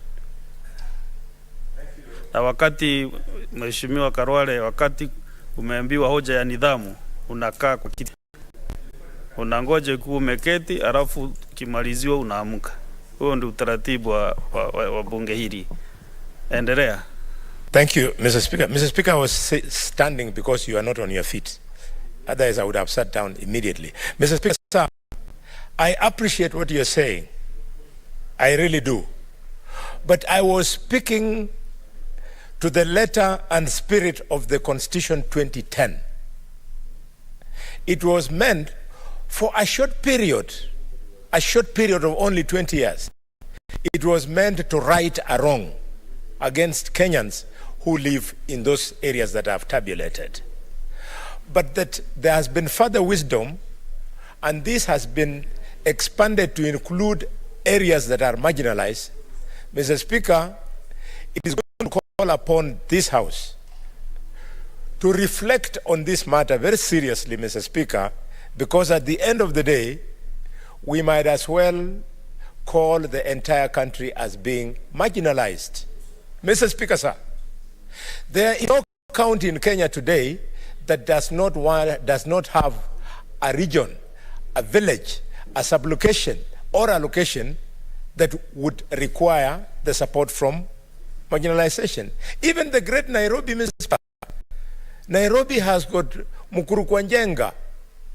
It has, Mr. Speaker, the Kibera slums. Automatically, you would then record Nairobi as a marginalized area. These are things that we are supposed to speak to with honesty, maturity, a lot of reflection, and feel pain, like the Turkana. Feel pain, like the Somali in those areas, in Garissa, the Pokots, Mr. Speaker, the Pokomos, people who have really been disadvantaged because of our policy. So we needed it in the Constitution so that that policy could be corrected, and a sunset clause was put. I can confidently tell you that there are places in Mandera today that are richer than other places in Kakamega. But because the people of Kakamega were not treated badly through bad policy like the people of Mandera at that time, we wouldn't mind if for a short period of 20 years it is right. Mr. Speaker, you can see, due to this hackling, already 12 years of the 20 years is over. We are remaining with only a mere 8 years. So, members, I'm requesting that we all move behind my chairman's bill so that this money can arrive to the food tables of these families and to the villages for development for their use, both in those houses, in those villages, and in their hospitals, Mr. Speaker. Mr. Speaker, sir. Yes. Mr. Speaker, sir. In the same breath, encourage the chairman to lead us in the manner he has led us, to ensure that, again, the issue of equalization fund is also fast-tracked, because it is holding now 15.88 billion shillings, just lying there, which can be due for development. Mr. Speaker, the issue of development touches our people, especially when it goes where the education of their children is. Even matters of hunger, our villagers will struggle, keep quiet and whatnot, but when it comes to education, our people cannot take it, because our people have discovered that education is indeed a social equalizer, and they wouldn't sit back when they know that a child in Vihiga has a better chance of doing in school than a child from, shall I say, in Tana River. I therefore would like to appeal to colleagues, members of this Senate, and colleagues, members of the National Assembly, and colleagues, MCS, that we should all be united, Mr. Speaker, and defend the education of the children of Kenya, whether from rich or poor families.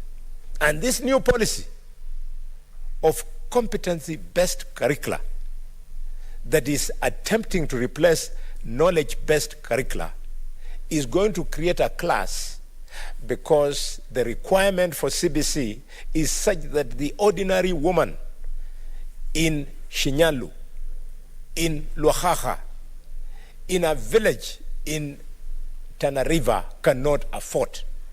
We should fight it so that if somebody thinks CBC is good, they should start by declaring that they are going to make access to CBC free of charge. But for as long as parents are involved, nobody can afford. Mr. Speaker, sir, for as long as we continue asking parents to do homework for their children, it cannot succeed. Because, Mr. Speaker, some of the parents are actually illiterate. So how will they do homework for their children? It's a bad policy. It is defeatist. It is divisive. It must fall. We must fight it, and we must win for the sake of the poor. I second the motion, the bill, Mr. Speaker. Thank you.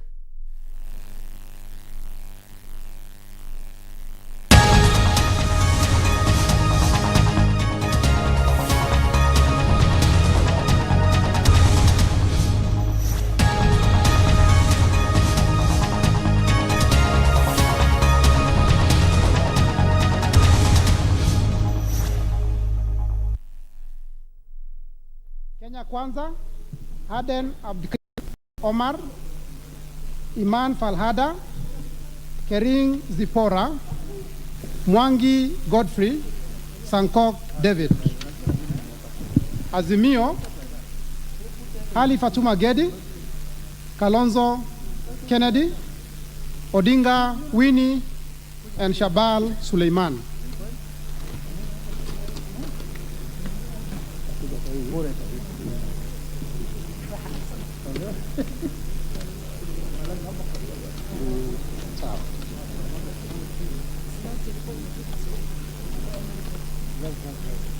Kenya Kwanza 2, Azimio 2. Kenya Kwanza, Iringo Cyprian Kubai and Mwangi Godfrey. Azimio, Dirie Abdullahi Mohamed, Kega James Madenge Kanini.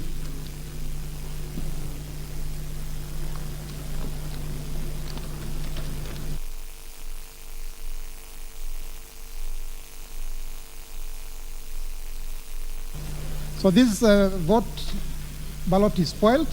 Kenya Kwanza has 5 and Azimio has 5. Therefore,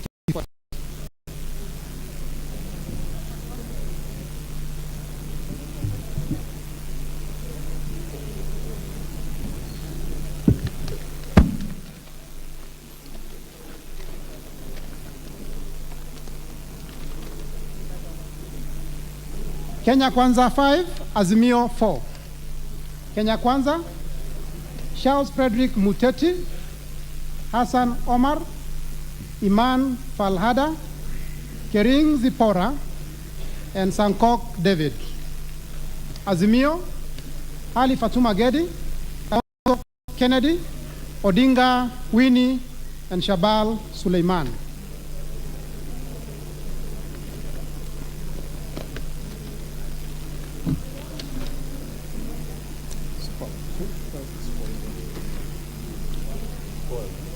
This is spoiled. Kenya Kwanza has 3 and Azimio has 5.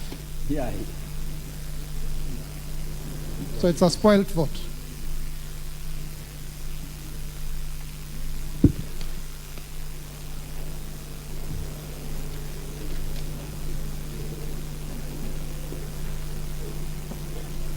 Kenya Kwanza, Azimio 4.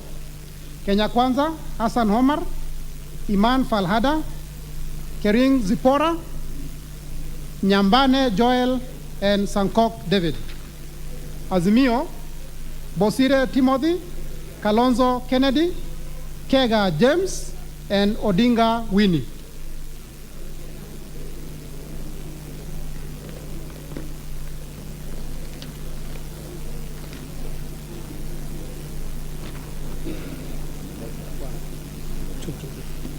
Kenya Kwanza 2, Azimio 2. Kenya Kwanza, Brian Kubai and Mwangi Godfrey. Azimio, Kega James, Shabal Suleiman.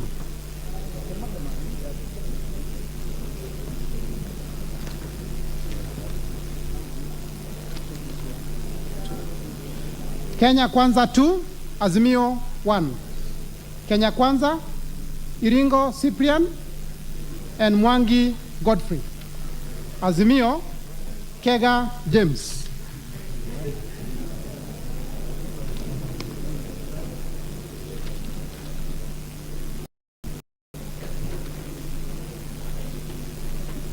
Kenya Kwanza 5, Azimio 4. Kenya Kwanza, Charles Frederick Muteti, Hassan Omar, Kering Zipora, Sankok David, and Tomitom Lillian. Azimio, Ali Fatuma Gedi, Kega James, Mugali Justus Kizito, and Odinga Winnie.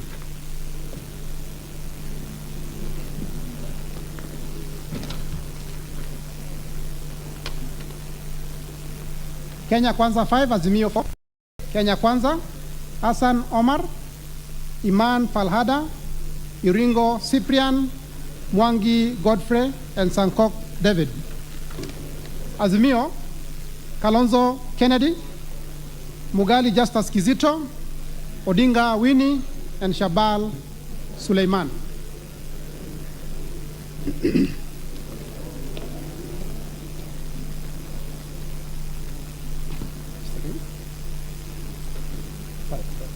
Kenya Kwanza 5, Azimio 3. Kenya Kwanza, Hassan Omar, Iringo Priyan, Mwangi Godfrey, Sankok David, Tomitom Lillian. Azimio, Kalonzo Kennedy, Mugali Justus, and Shabal Suleiman.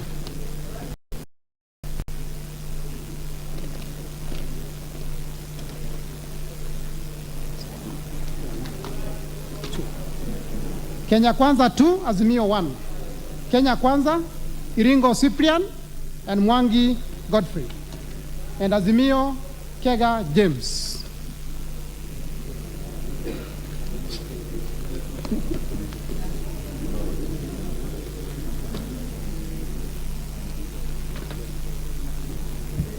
Kenya Kwanza 5, Azimio 4. Kenya Kwanza, Charles Frederick Muteti, Hassan Omar, Kering Zipora, Sankok David, and Sheikh Yasa Ali.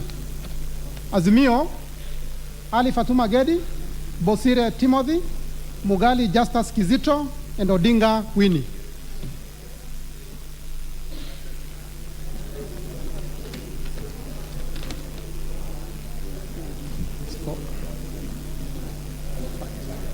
Kenya Kwanza 5, Azimio 4. Kenya Kwanza, Charles Frederick Muteti, Hassan Omar, Iman Falhada, Kering Zipora, and Sankok David.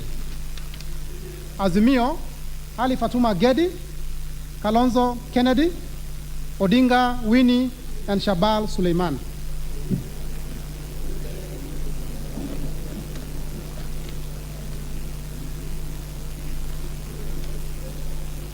Kenya Kwanza 5, Azimio 4.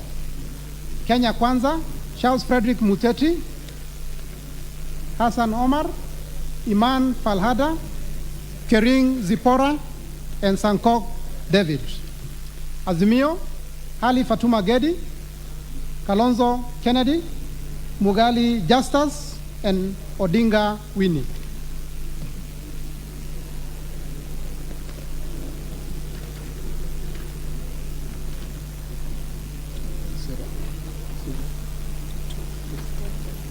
Kenya Kwanza 2, Azimio nil. Kenya Kwanza, Iringo Cyprian, and Mwangi Godfrey. On the Azimio side, nothing.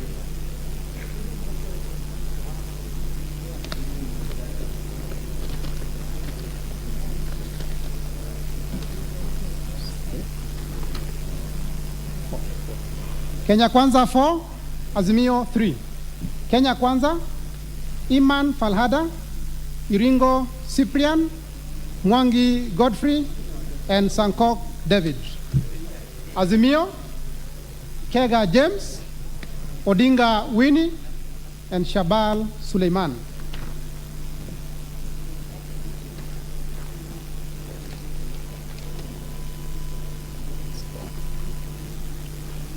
Kenya Kwanza 5, Azimio 4. Kenya Kwanza, Charles Frederick Muteti, Hassan Omar, Iman Falhada, Kering Zipora, and Sankok David. Azimio, Ali Fatuma Gedi, Kalonzo Kennedy, Odinga Winnie, and Shabal Suleiman.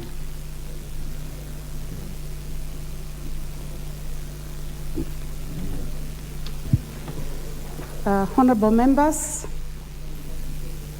we have students from the following schools. Number 1, PAPS Education Center, Kamukunji Constituency, Nairobi County.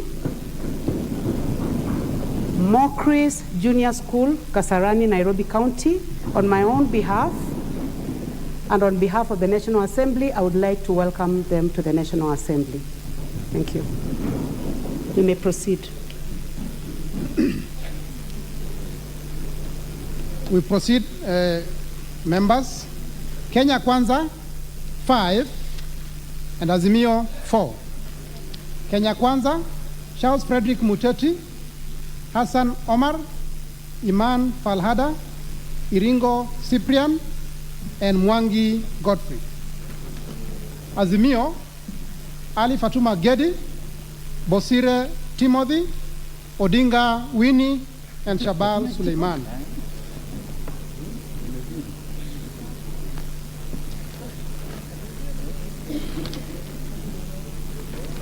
Kenya Kwanza 5, Azimio 4.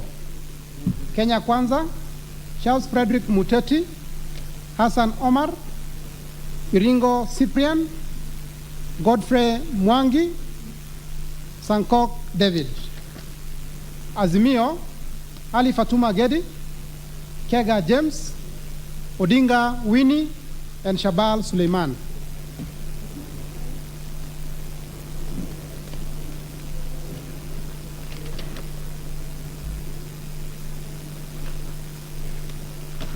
Kenya Kwanza 5, Azimio 4.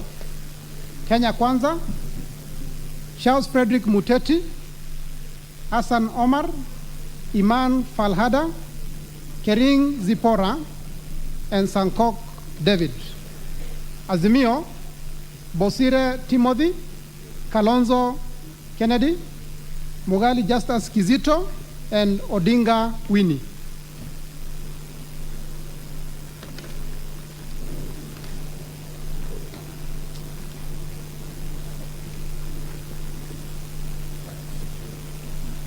Kenya Kwanza 5, Azimio 4. Kenya Kwanza, Charles Frederick Muteti, Iringo Cyprian Kubai, Mwangi Godfrey, Sankok David, and Sheikh Yasa Ali. And Azimio, Ali Fatuma Gedi, Kega James, Kioni Jeremiah, Mugali Justus Kizito.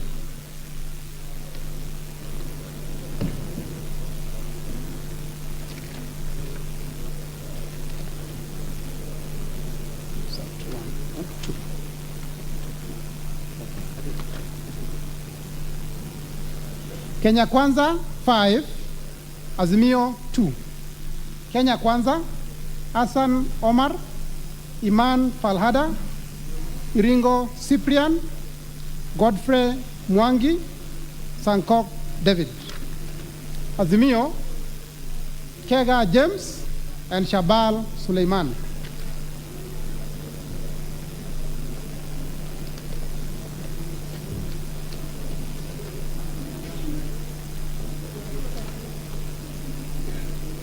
Kenya Kwanza 5, Azimio 4. Kenya Kwanza, Hassan Omar, Iman Falhada, Iringo Cyprian, Kering Zipora, and Sankok David. Azimio, Ali Fatuma Gedi, Dirie Abdullahi Mohammed, Kalonzo Kennedy, and Shabal Suleiman.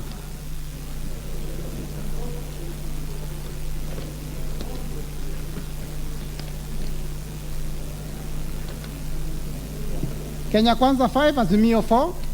Kenya Kwanza, Charles Frederick Muteti, Hassan Omar, Iman Falhada, Iringo Cyprian, and Mwangi Godfrey.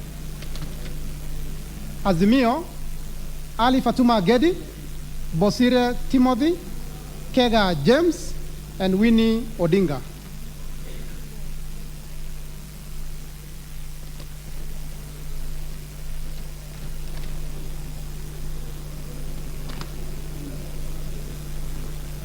Kenya Kwanza 5, Azimio 4.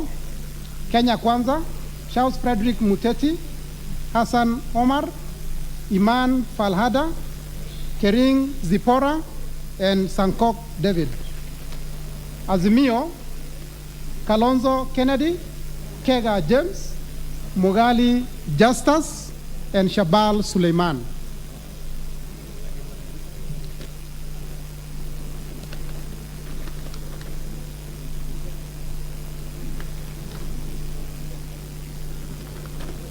Kenya Kwanza 5, Azimio 4. Kenya Kwanza, Charles Frederick Muteti, Hassan Omar, Iman Falhada, Kering Zipora, and Sankok David. Azimio, Bosire Timothy, Dirie Abdullahi, Kalonzo Kennedy, and Shabal Suleiman.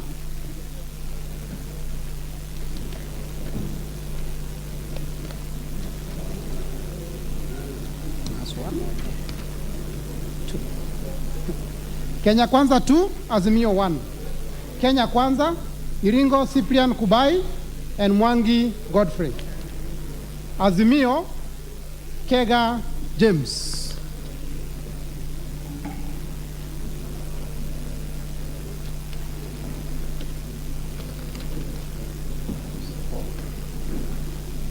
Kenya Kwanza 5, Azimio 4. Kenya Kwanza, Busaidi Salim, Hassan Omar, Iman Falhada, Sankok David, and Sheikh Yasa Ali.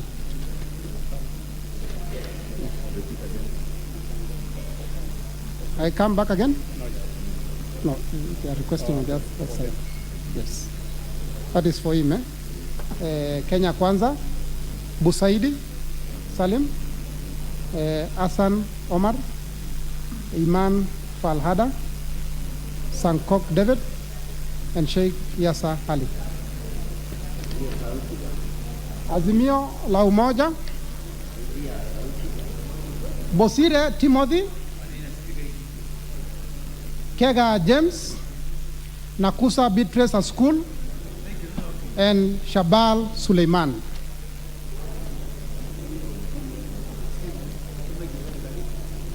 It's working.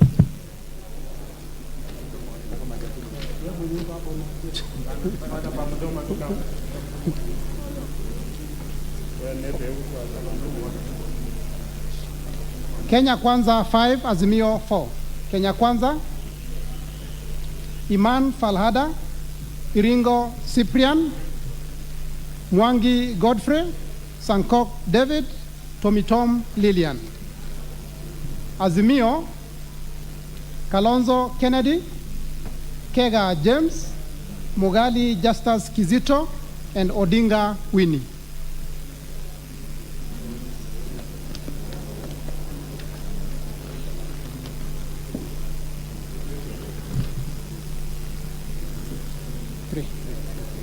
Kenya Kwanza 3, Azimio 4.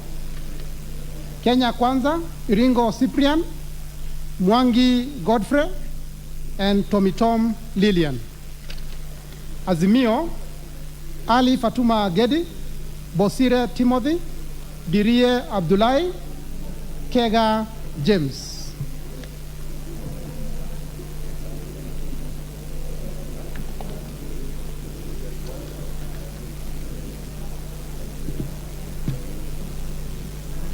Kenya Kwanza 5, Azimio 4. Kenya Kwanza, Charles Frederick Muteti, Hassan Omar, Iringo Cyprian, Kering Zipora, and Mwangi Godfrey. Azimio, Kega James, Mugali Justus Kizito, Odinga Winnie, and Shabal Suleiman.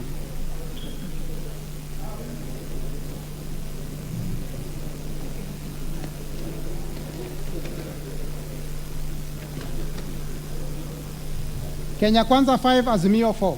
Kenya Kwanza, Hassan Omar, Kering Zipora, Mwangi Godfrey, Nyambane Joel Okengo, and Sankok David. Azimio, Ali Fatuma Agedi, Bosire Timothy, Kalonzo Kennedy, and Odinga Winnie.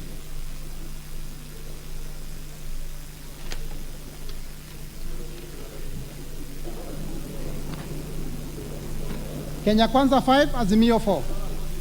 Kenya Kwanza, Hassan Omar, Iman Falhada, Iringo Cyprian, Kering Zipora, and Mwangi Godfrey. For Azimio, Kalonzo Kennedy, Kega James, Mugali Justus Kizito, and Odinga Winnie.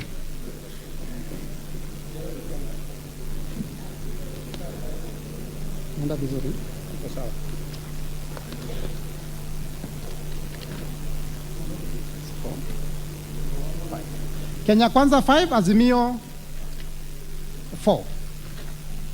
Kenya Kwanza, Hassan Omar, Iman Falhada, Kering Zipora, Nyambane Joel, and To Ann Cherono.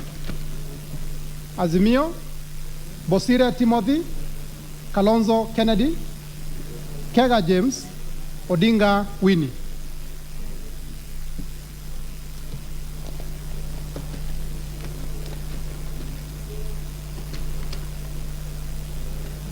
Kenya Kwanza 5, Azimio 4. Kenya Kwanza, Charles Frederick Muteti, Iringo Cyprian, Mwangi Godfrey, Nyambane Joel, Sankok David. Azimio, Bosire Timothy, Kalonzo Kennedy, Kioni Jeremiah, and Odinga Winnie.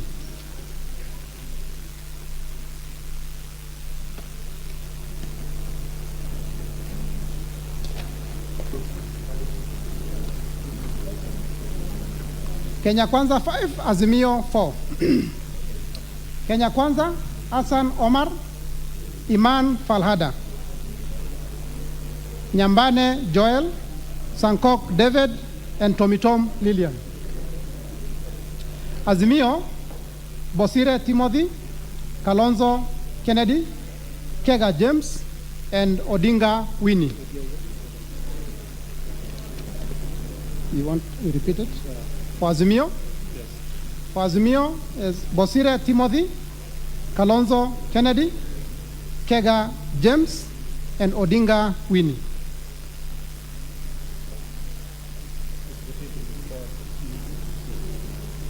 Okay, I was repeating because he had requested.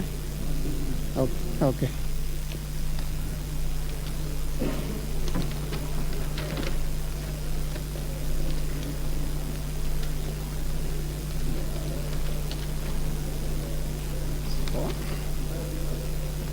Kenya Kwanza 5, Azimio 4. Kenya Kwanza, Charles Frederick Muteti, Hassan Omar, Iman Falhada, Kering Zipora, and Sankok David. Azimio, Ali Fatuma Gedi, Kalonzo Kennedy, Mugali Justus, and Odinga Winnie.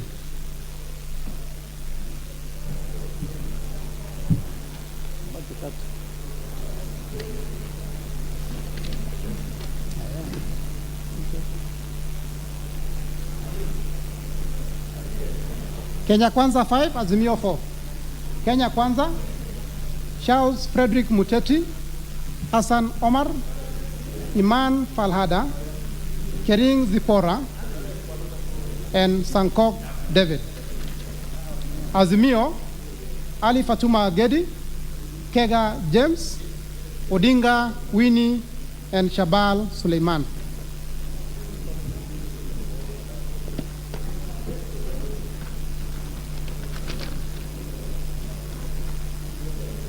Kenya Kwanza 5, Azimio 4. Kenya Kwanza, Charles Frederick Muteti, Hassan Omar, Iman Falhada, Kering Zipora, and Sankok David. Azimio, Kalonzo Kennedy, Mugali Justus, Odinga Winnie, and Shabal Suleiman.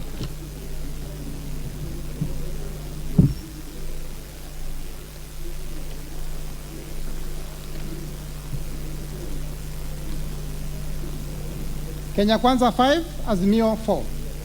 Kenya Kwanza, Charles Frederick Muteti, Iman Falhada, Kering Zipora, Kuko Jonas Mr. Vincent, Sankok David. Azimio, Kalonzo Kennedy, Kega James, Odinga Winnie, Shabal Suleiman.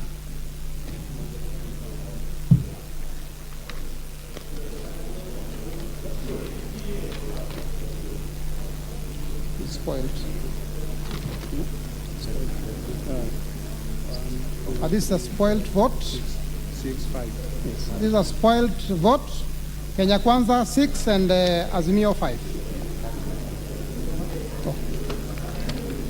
Siko mti yako pande. Ametoroka. Ile jalua ni mdomo tu.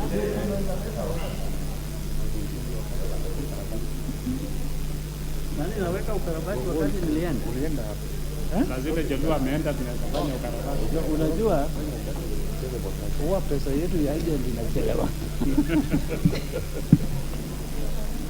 Pesa ya agent hakuna tutakulipa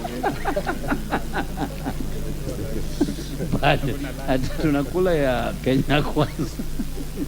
Kenya Kwanza 5, Azimio 4. Kenya Kwanza, Aden Abdikadir Omar, Charles Frederick Muteti, Hassan Omar, Kering Zipora, and Sankok David. Azimio, Ali Fatuma Gedi, Bosire Timothy, Kega James, and Odinga Winnie. That is the last vote for that ballot box. Sergeant? Sergeant? Order, honorable members. I hereby instruct the sergeant at arms to open the next ballot box.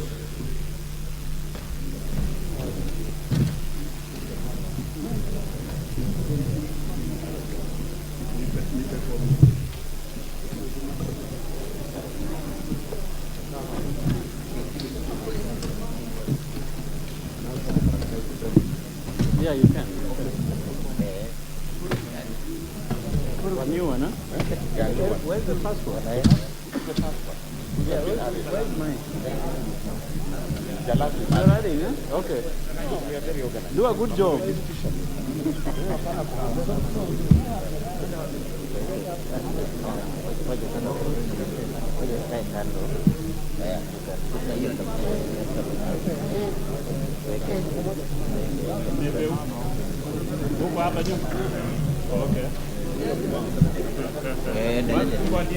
Okay, you may proceed to open the ballot box. Thank you. And counting can now begin.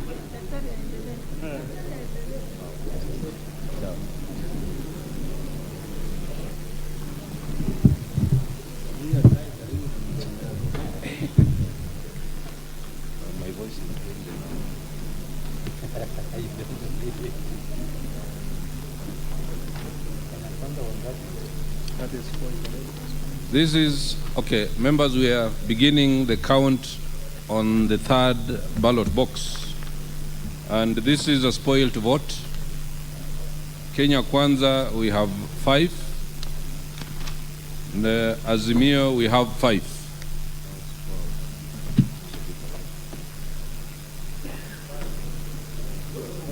We are starting with being spoiled.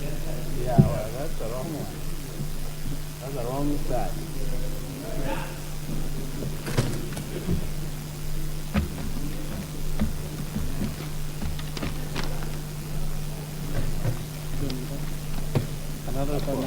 This is another spoiled one.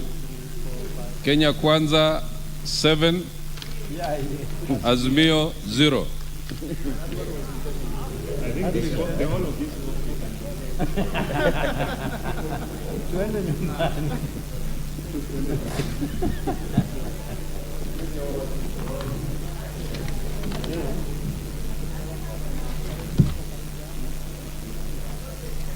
Kenya Kwanza 5, Azimio 4. Azimio Hassan, sorry, Kenya Kwanza, Hassan Omar, Iman Deko, Iringo Kubai, Sankok Ole, Mwangi Maina.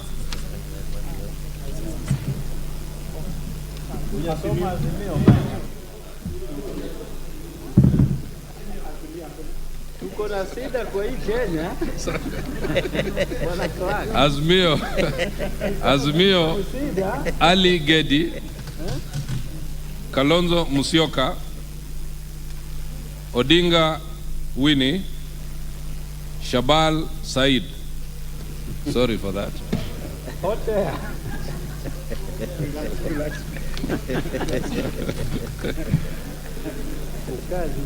Kenya Kwanza 5, Azimio 4. Kenya Kwanza, Charles Muteti, Hassan Omar, Iringo Kubai, Kering Kurgat, Sankok Ole. Azimio Ali Gedi, Mugali Kizito, Odinga Winnie, Shabal Said.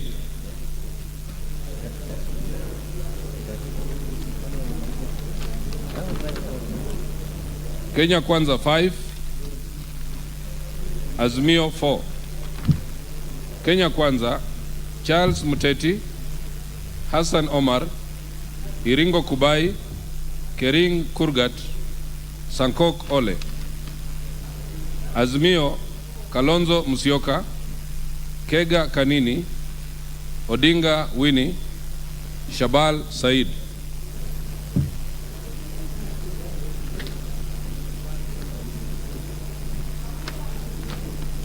Kenya Kwanza 2, Azimio 4. Kenya Kwanza, Iringo Kubai, Mwangi Maina. Azimio Kalonzo Musyoka, Kega Kanini, Mugali Kizito, Odinga Winnie.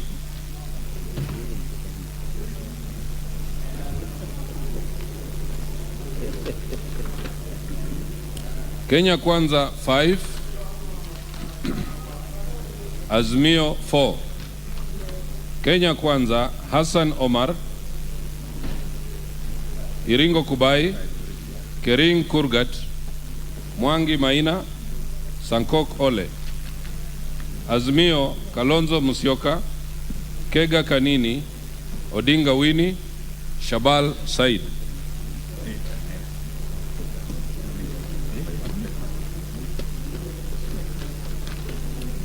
Kenya Kwanza 4, Azimio 4. Kenya Kwanza Aden Omar, Charles Muteti, Aden Omar,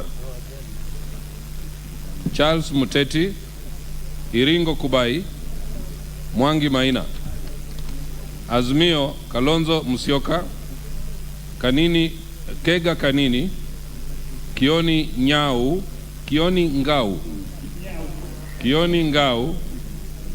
and Odinga Winnie.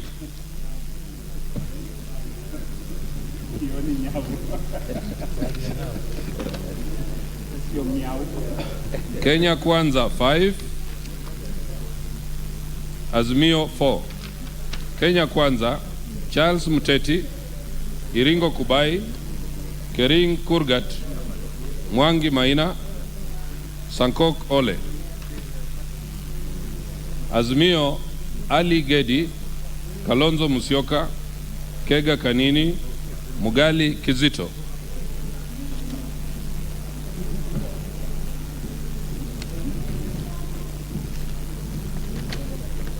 Kenya Kwanza 2,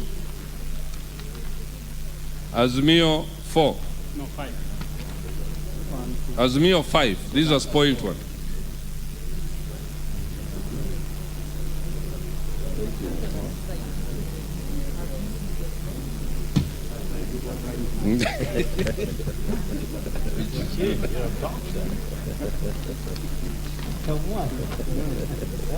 Kenya Kwanza 5, Azimio 4. Kenya Kwanza Charles Muteti, Iringo Kubai, Kering Kurgat, Mwangi Maina, To Cherono. Azimio Ali Gedi, Kalonzo Musyoka, Kega Kanini, Odinga Winnie.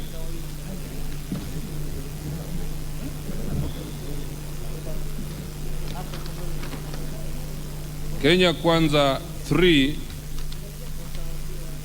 Azimio 4. Kenya Kwanza Iringo Kubai, Mwangi Maina, Sankok Ole. Azimio Ali Gedi, Kalonzo Musyoka, Kega Kanini, Odinga Winnie.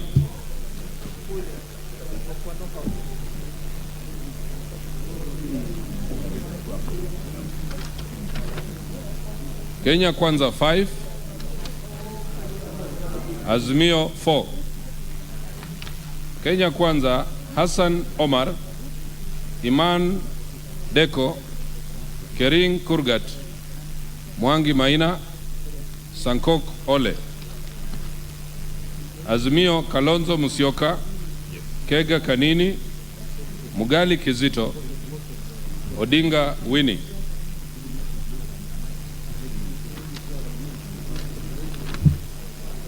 Kenya Kwanza 4, Azimio 4. Kenya Kwanza Charles Muteti, Iringo Kubai, Mwangi Maina, Tomitom Chepto. Azimio Ali Gedi, Kalonzo Musyoka, Kega Kanini, Odinga Winnie.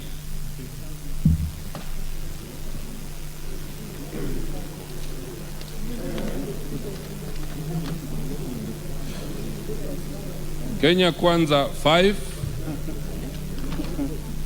Azimio 4. Kenya Kwanza Aden Omar, Charles Muteti, Hassan Omar, Iman Deko, Kering Kurgat. Azimio Ali Gedi, Dirie Mohamed, Kalonzo Musyoka, Shabal Said.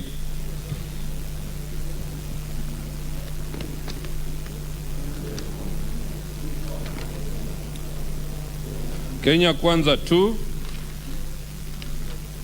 Azimio 1. Kenya Kwanza Iringo Kubai, Mwangi Maina. Azimio Kega Kanini.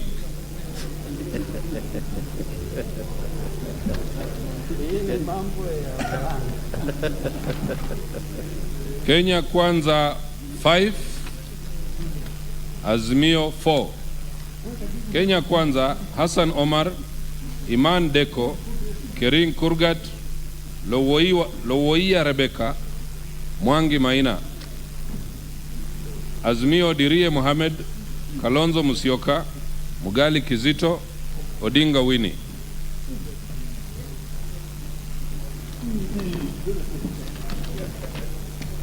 Kenya Kwanza 3, Azimio 4.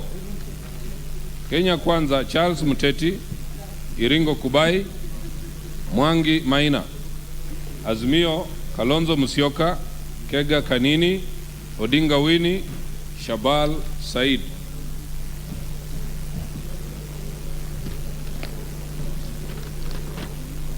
Kenya Kwanza 5, Azimio 4. Kenya Kwanza Hassan Omar, Iman Deko, Kering Kurgat, Mwangi Maina, Sankok Ole. Azimio Ali Gedi, I'll take it again. Kenya Kwanza Hassan Omar, Iman Deko, Kering Kurgat, Mwangi Maina, Sankok Ole. Azimio Ali Gedi, Dirie Mohamed, Odinga Winnie, Shabal Said.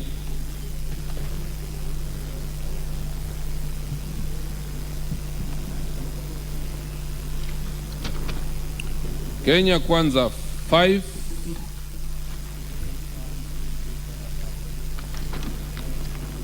Azimio 4. Kenya Kwanza Charles Muteti, Hassan Omar, Kering Kurgat, Lowoia Rebecca, Sankok Ole. Azimio Bosire Moseti, Kalonzo Musyoka, Kega Kanini, Nakusa Asukul.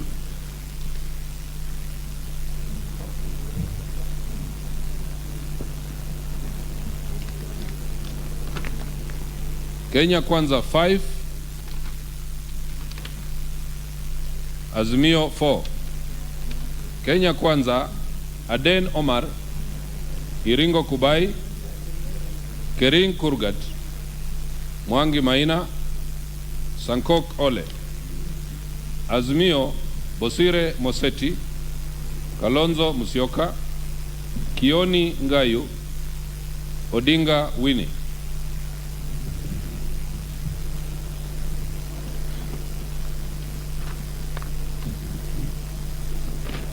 Kenya Kwanza 5, Azimio 4. Kenya Kwanza Aden Omar, Hassan Omar, Iringo Kubai, Kering Kurgat, Sankok Ole. Azimio Ali Gedi, Kalonzo Musyoka, Odinga Winnie, Shabal Said.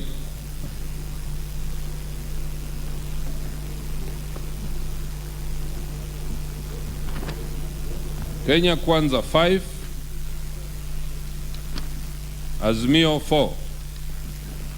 Kenya Kwanza Charles Muteti, Hassan Omar, Iman Deko, Kering Kurgat, Sankok Ole. Azimio Kalonzo Musyoka, Mugali Kizito, Odinga Winnie, Shabal Said.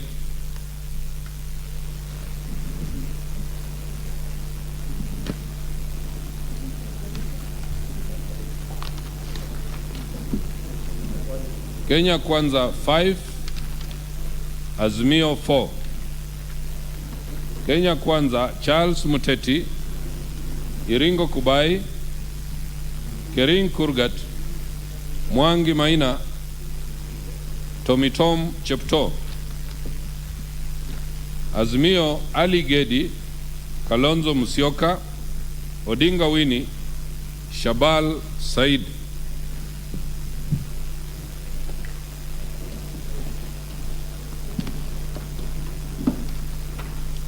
Kenya Kwanza 5, Azimio 4. Kenya Kwanza Charles Muteti, Iman Deko, Iringo Kubai, Kering Kurgat, Mwangi Maina. Azimio Kalonzo Musyoka, Kega Kanini, Mugali Kizito, Odinga Winnie.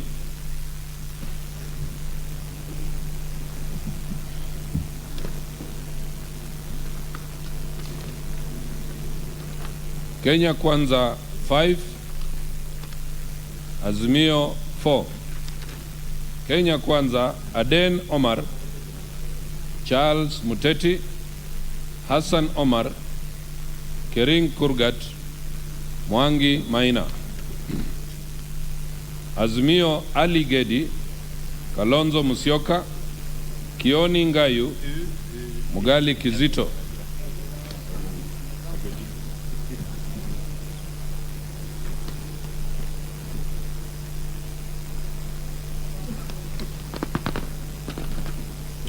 Kenya Kwanza 5, Azimio 4. Kenya Kwanza Hassan Omar, Iman Deko, Iringo Kubai, Kering Kurgat, Mwangi Maina. Azimio Ali Gedi, Bosire Moseti, Kalonzo Musyoka, Shabal Said.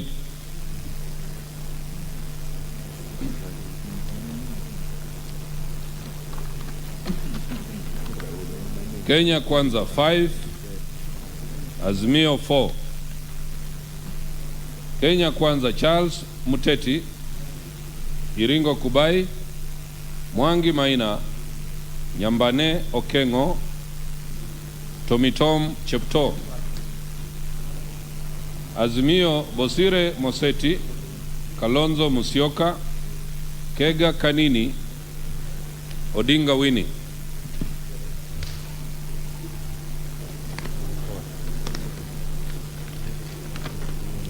Kenya Kwanza 5, Azimio 4.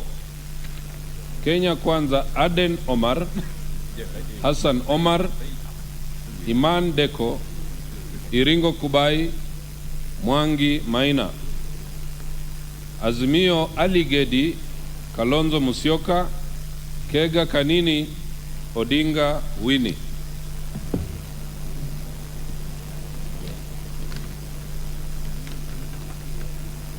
Kenya Kwanza 5, Azimio 4.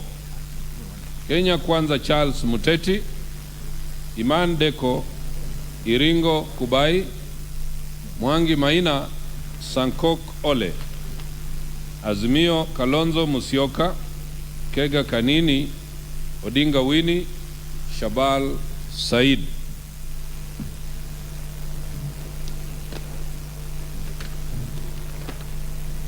Kenya Kwanza 5, Azimio 4. Kenya Kwanza Charles Muteti, Hassan Omar, Iringo Kubai, Nyambane Okengo, To Cherono. Azimio Bosire Moseti, Mugali Kizito, Odinga Winnie, Shabal Said.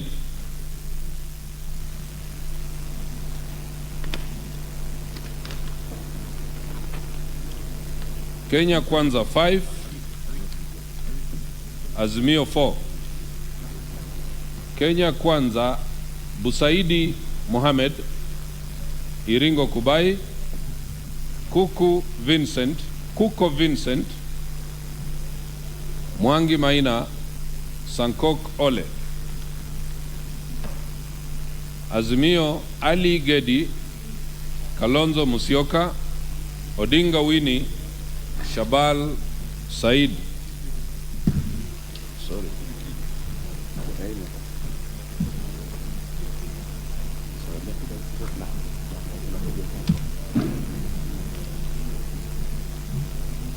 Kenya Kwanza 5, Azimio 4. Kenya Kwanza Charles Muteti, Hassan Omar, Iman Deko, Kering Kurgat, Sankok Ole. Azimio Ali Gedi, Kalonzo Musyoka, Odinga Winnie, Shabal Said.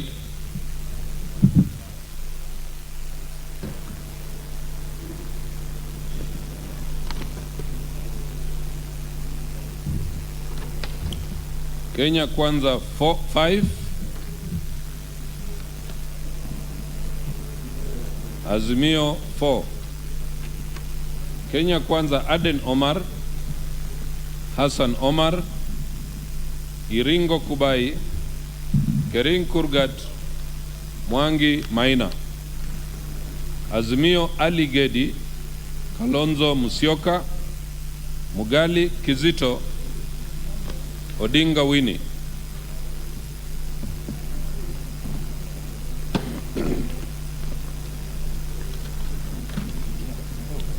Kenya Kwanza 2, Azimio 2. Kenya Kwanza Iringo Kubai, Mwangi Maina. Azimio Kega Kanini, Kioni Ngayu.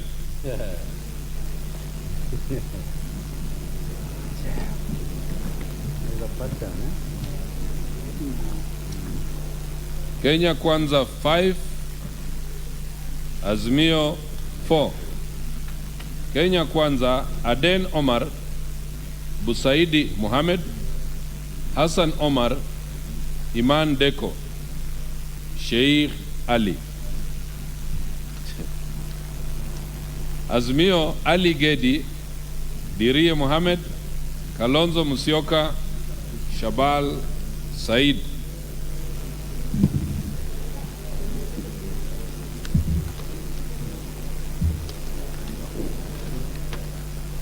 Kenya Kwanza 3, Azimio 1.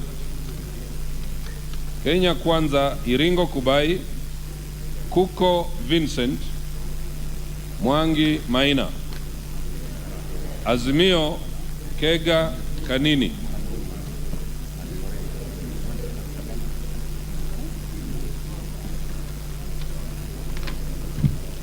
Kenya Kwanza 2, Azimio 3. Kenya Kwanza Iringo Kubai, Mwangi Maina.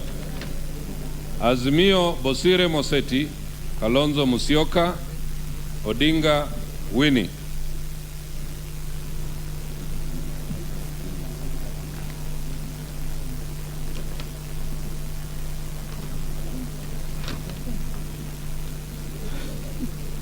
Kenya Kwanza 5, Azimio 4. Kenya Kwanza Hassan Omar, Iringo Kubai, Kering Kurgat, Mwangi Maina, Sankok Ole. Azimio Ali Gedi, Kalonzo Musyoka, Kega Kanini, Odinga Winnie.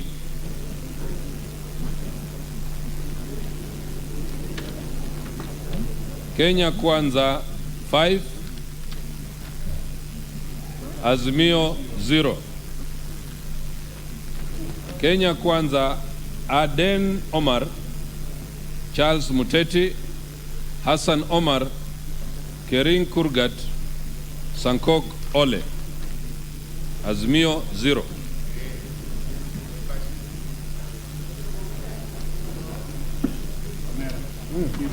Yeah, nimesikia. Kenya Kwanza 5, Azimio 4. Kenya Kwanza Charles Muteti, Hassan Omar, Iringo Kubai, Mwangi Maina, Sheikh Ali. Azimio Ali Gedi, Kalonzo Musyoka, Mugali Kizito, Odinga Winnie.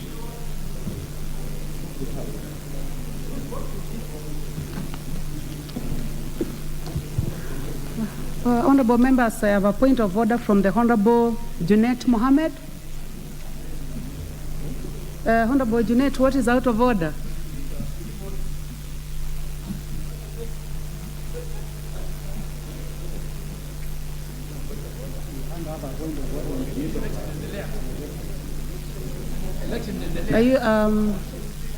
Are you able to trace the Honorable Junet? Madam Speaker, we are in a division now. Madam Speaker, I didn't want to interrupt the vote counting. It is going on very well. Madam Speaker, I heard just here somebody saying Kenya Kwanza 5, Azimio 0. What vote is that?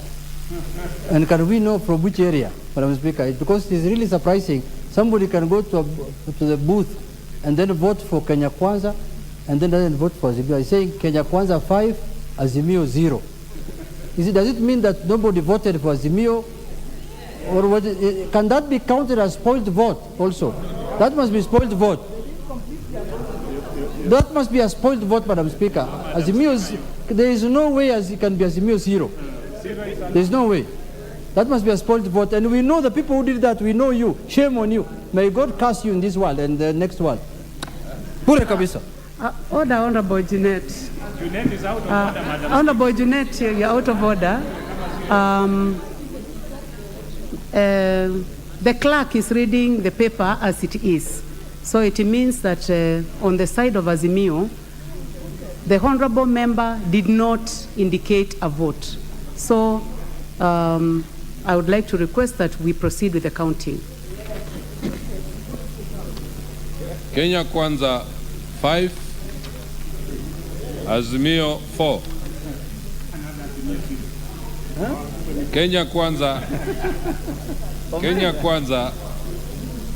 Kenya Kwanza, Hassan Omar, Iman Deko, Mwangi Maina, Sankok Ole, Tomitom Chepto.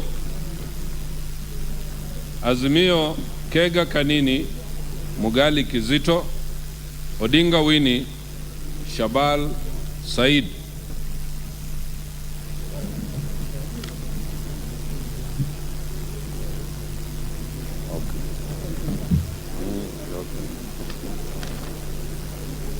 Azimio, sorry, Kenya Kwanza 5, Azimio 4. Kenya Kwanza Hassan Omar, Iman Deko, Iringo Kubai, Kering Kurgat, Mwangi Maina. Azimio Bosire Moseti, Kalonzo Musyoka, Kega Kanini, Odinga Winnie.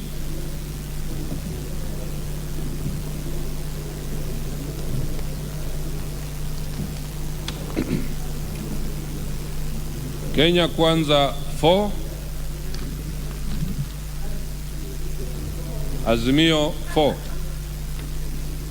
Kenya Kwanza Iringo Kubai, Mwangi Maina, Sankok Ole, Tomitom Chepto.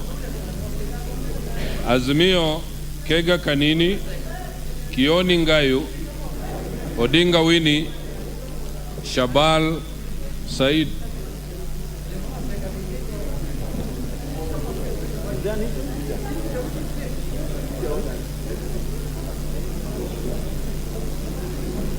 Sasa hiyo nitaipata kweli?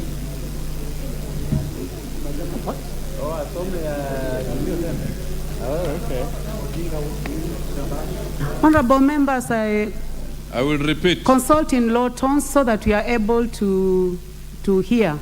the person who is reading our ballot papers. I will repeat the count on that one. On the Azimio side, Kega Kanini, Kioni Ngayu, Odinga Winnie, Shabal Said.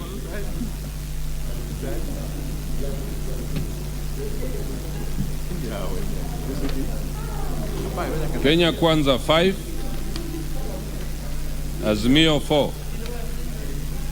Kenya Kwanza Aden Omar, Charles Muteti, Hassan Omar, Sankok Ole, Sheikh Ali.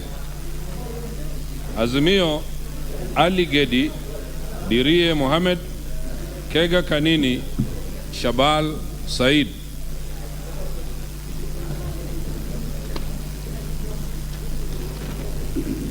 Kenya Kwanza 5, Azimio 2. Kenya Kwanza Hassan Omar, Irigo Kubai, Lowoia Rebecca, Mwangi Maina, Sankok Ole. Azimio Kalonzo Musyoka, Kega Kanini.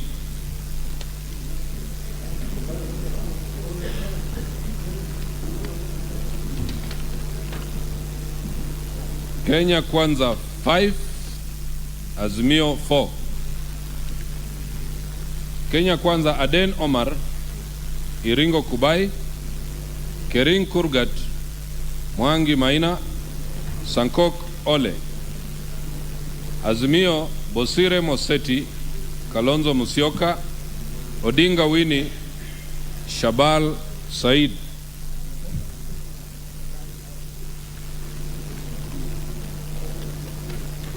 Kenya Kwanza 5, Azimio 4.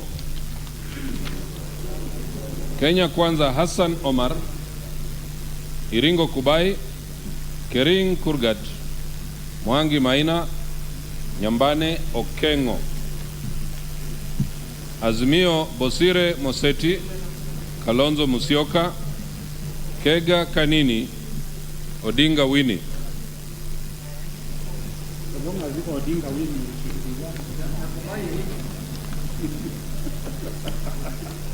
Kenya Kwanza 5,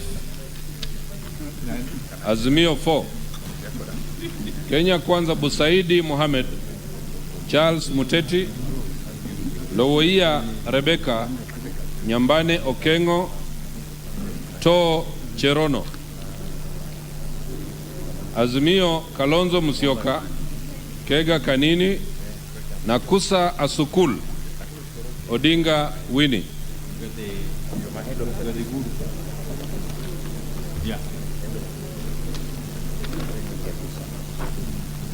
Kenya Kwanza 5, Azimio 4. Kenya Kwanza Aden Omar, Charles Muteti, Hassan Omar, Mwangi Maina, Sankok Ole. Azimio Ali Gedi, Kalonzo Musyoka, Odinga Winnie, Shabal Said.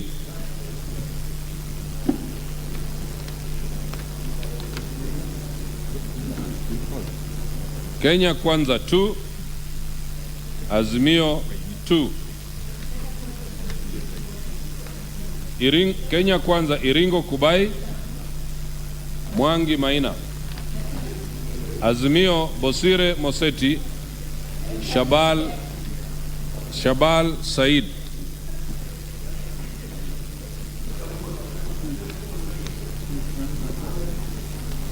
Members, let's be orderly so that we can finalize the exercise. Kenya Kwanza 2. Order, Honorable Rosa Bui. Azimio nil. Azimio 0. Kenya Kwanza Iringo Kubai, Mwangi Maina. Azimio nil.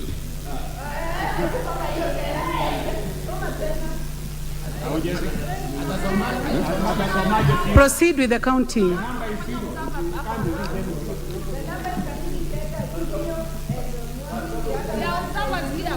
Iko sawa. Wewe tulia. Usikie ile maneno ya nini? Ya Boma Sofia. Order, Honorable Rosa Buyu. Order, Honorable Aika. May we proceed with the counting? Kenya Kwanza 5, Azimio 4. Kenya Kwanza Aden Omar, Busaidi Mohamed, Hassan Omar, Iman Deko, Sheikh Ali. Azimio Ali Gedi, Dirie Mohamed, Kalonzo Musyoka, Odinga Winnie.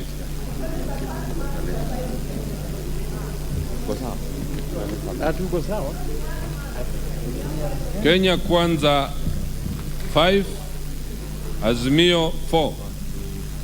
Kenya Kwanza Hassan Omar, Iman Deko, Kering Kurgat, Mwangi Maina, Sankok Ole. Azimio Ali Gedi, Kalonzo Musyoka, Winnie, Odinga Winnie, Shabal Said.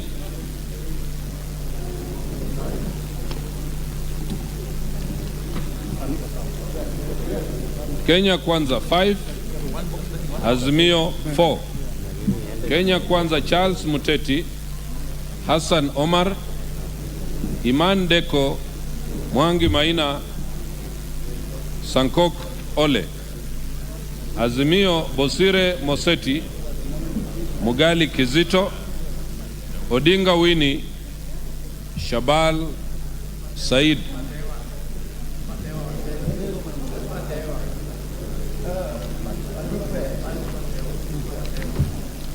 Kenya Kwanza 5, Azimio 4.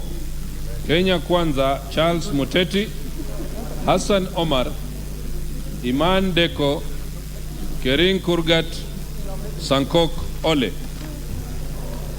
Azimio Bosire Moseti, Kalonzo Musyoka, Kega Kanini, Mugali Kizito.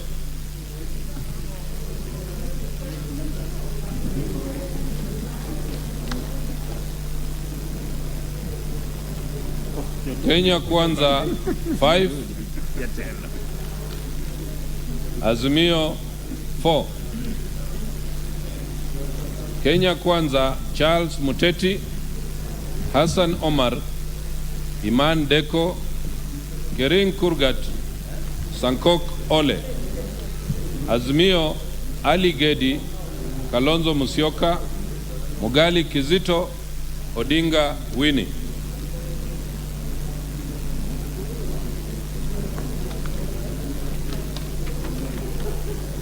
Kenya Kwanza 5, Azimio 4. Kenya Kwanza Aden Omar, Hassan Omar, Iman Deko, Iringo Kubai, Kering Kurgat.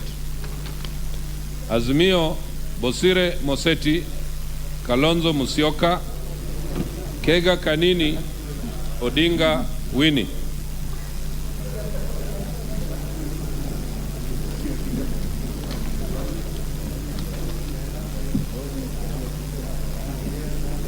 Kenya Kwanza 4, Azimio 4. Kenya Kwanza Charles Muteti, Hassan Omar, Iman Deko, Kering Kurgat. Azimio Dirie Mohamed, Kalonzo Musyoka, Odinga Winnie, Shabal Said.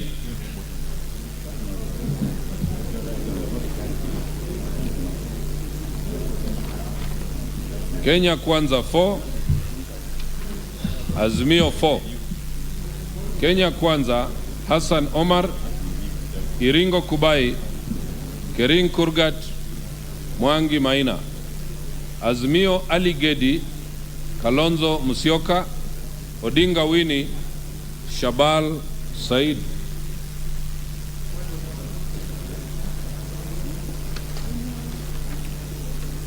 Kenya Kwanza 5, Azimio 4.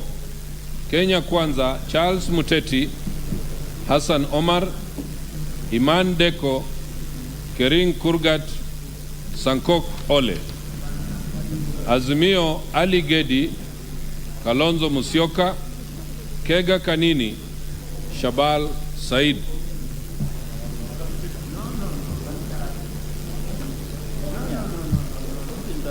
For members, there will be no more points of order because there is nothing out of order. So we proceed with the counting. Kenya Kwanza 2, Azimio 1. Kenya Kwanza Iringo Kubai, Mwangi Maina. Azimio Kega Kanini.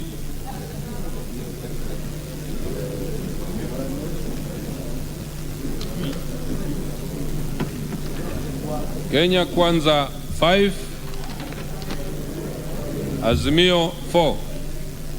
Kenya Kwanza Hassan Omar, Iringo Kubai, Mwangi Maina, Nyambane Okengo, Sankok Ole. Azimio Bosire Moseti, Kalonzo Musyoka, Kega Kanini, Shabal Said.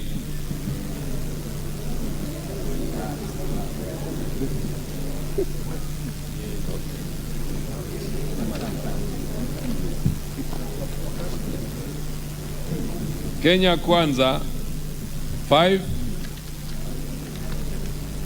Azimio 4. Kenya Kwanza Hassan Omar, Iman Deko, Iringo Kubai, Kering Kurgat, Mwangi Maina. Azimio Ali Gedi, Kalonzo Musyoka, Odinga Winnie, Shabal Said.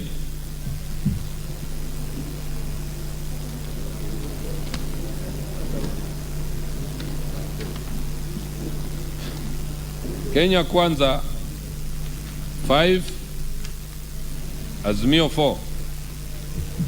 Kenya Kwanza Charles Muteti, Hassan Omar, Iringo Kubai, Kering Kurgat, Mwangi Maina. Azimio Kalonzo Musyoka, Kega Kanini, Mugali Kizito, Odinga Winnie.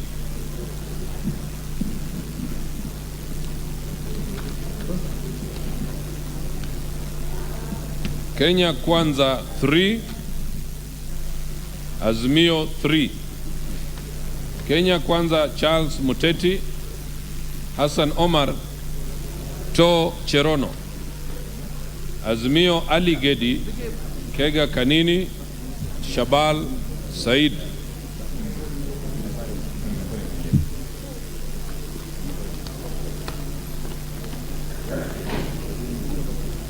Kenya Kwanza 5, Azimio 4. Kenya Kwanza Hassan Omar, Iringo Kubai, Kering Kurgat, Mwangi Maina, Sankok David. Azimio Kalonzo Musyoka, Kega Kanini, Mugali Kizito, Odinga Winnie.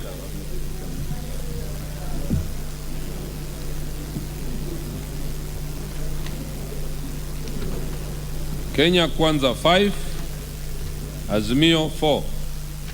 Kenya Kwanza Charles Muteti, Iringo Kubai, Mwangi Maina, Nyambane Okengo, Sankok David.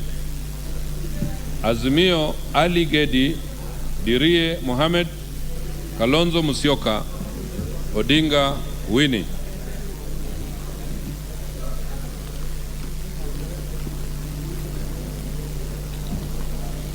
Kenya Kwanza 5,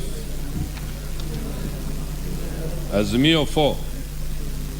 Kenya Kwanza Charles Muteti, Hassan Omar, Iman Deko, Kering Kurgat, Sankok David. Azimio Kalonzo Musyoka, Kega Kanini, Odinga Winnie, Shabal Said.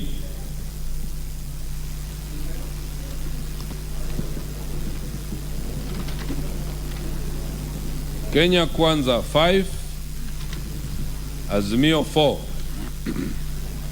Kenya Kwanza Aden Omar, Charles Muteti, Iringo Kubai, Kerin Kurgat, Mwangi Maina. Azimio Ali Gedi, Dirie Mohamed, Odinga Winnie, Shabal Said.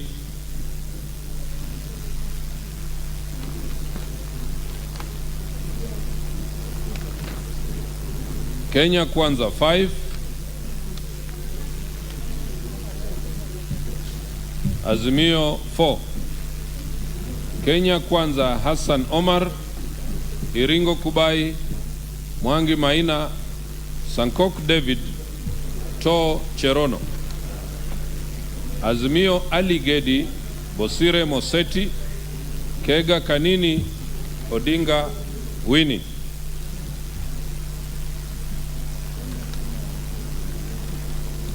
Kenya Kwanza 5, Azimio 4. Kenya Kwanza Charles Muteti, Iman Deko, Iringo Kubai, Mwangi Maina, Sankok David. Azimio Ali Gedi, Kalonzo Musyoka, Kega Kanini, Odinga Winnie.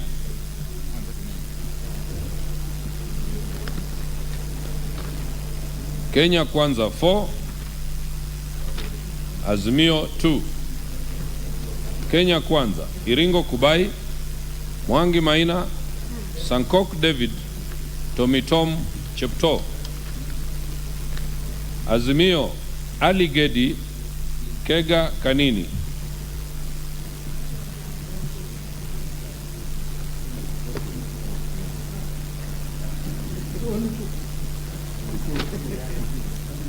Kenya Kwanza 5, Azimio 4. Kenya Kwanza Hassan Omar, Iringo Kubai, Kerin Kurgat, Mwangi Maina, Sankok David. Azimio Kalonzo Musyoka, Kega Kanini, Mugali Kizito, Odinga Winnie.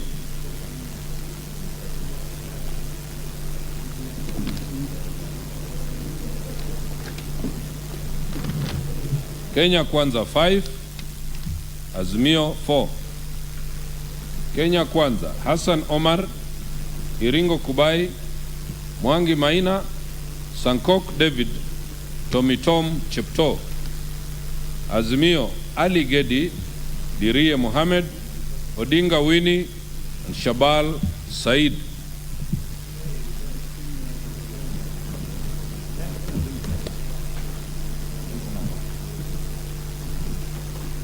Kenya Kwanza 6, Azimio 3, spoiled vote.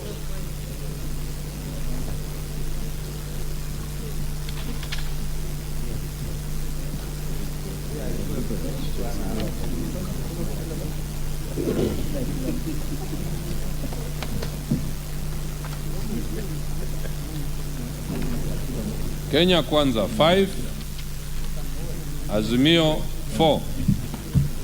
Kenya Kwanza Charles Muteti, Iringo Kubai, Mwangi Maina, Sankok David, Tomitom Chepto. Azimio Ali Gedi, Kalonzo Musyoka, Kega Kanini, Odinga Winnie.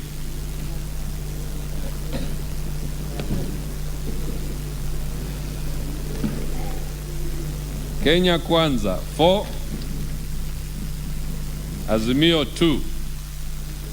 Kenya Kwanza Hassan Omar, Iringo Kubai, Mwangi Maina, Sankok David. Azimio Bosire Moseti, Kega Kanini.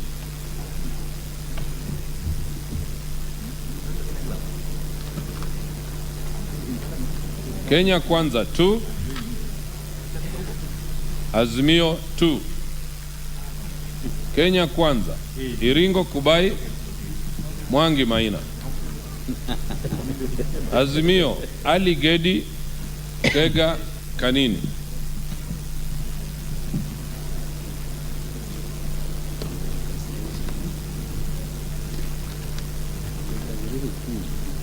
Kenya Kwanza 5, Azimio 4.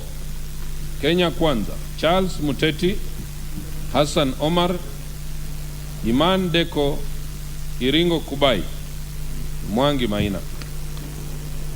Azimio, Ali Gedi, Kalonzo Musyoka, Odinga Winnie, Shabal Said.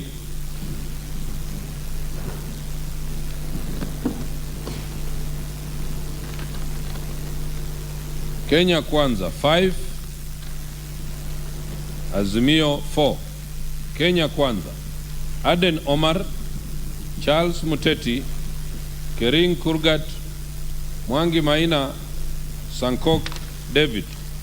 Azimio, Ali Gedi, Kalonzo Musyoka, Odinga Winnie, Shabal Said.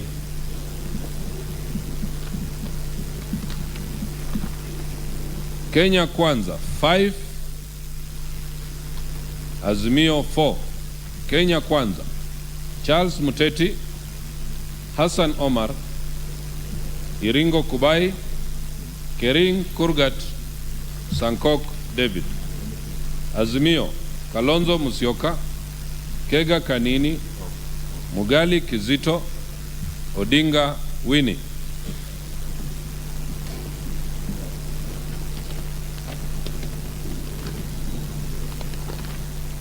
Kenya Kwanza 5, Azimio 4. Kenya Kwanza, Hassan Omar, Iman Deko, Lowoia Rebecca, Mwangi Maina, Sankok David. Azimio, Kalonzo Musyoka, Kioni Ngayu, Odinga Winnie, Shabal Said.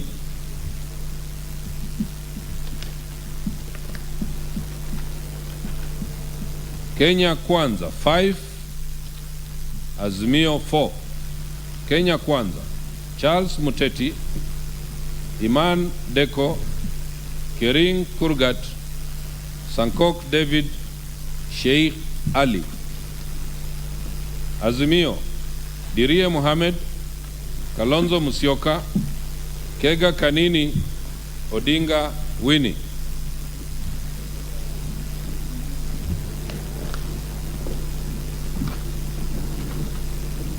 Kenya Kwanza 5, Azimio 4. Kenya Kwanza, Hassan Omar, Iman Deko, Iringo Kubai, Kering Kurgat, Mwangi Maina. Azimio, Ali Gedi, Kalonzo Musyoka, Mugali Kizito, Odinga Winnie.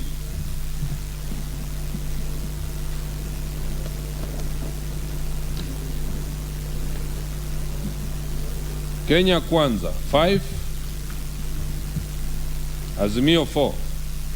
Kenya Kwanza, Aden Omar, Busaidi Mohamed, Hassan Omar, Iman Deko, Kering Kurgat.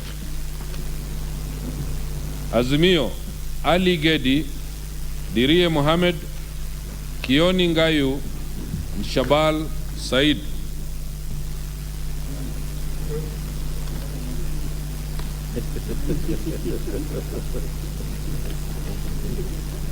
Kenya Kwanza 2, Azimio 3. Kenya Kwanza, Iringo Kubai, Mwangi Maina. Azimio, Kalonzo Musyoka, Kega Kanini, Odinga Winnie.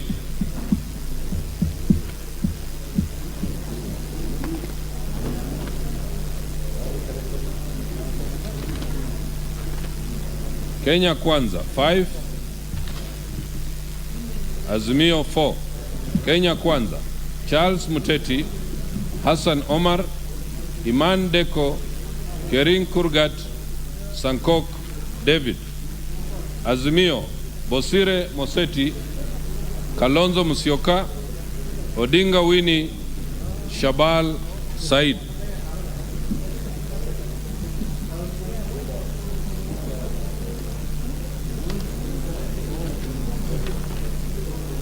Kenya Kwanza 4, Azimio 4. Kenya Kwanza, Aden Omar, Kering Kurgat, Mwangi Maina, Tomitom Chepto. Azimio, Bosire Moseti, Dirie Mohamed, Kega Kanini, Mugali Kizito.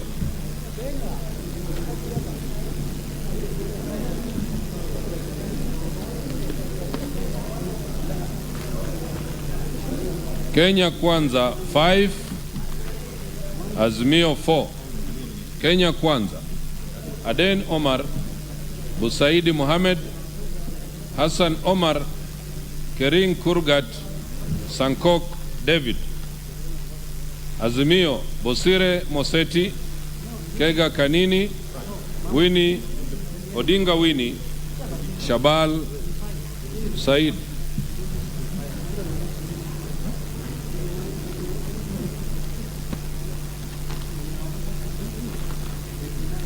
Kenya Kwanza 2, Azimio 2. Kenya Kwanza, Iringo Kubai, Mwangi Maina. Azimio, Kalonzo Musyoka, Kega Kanini.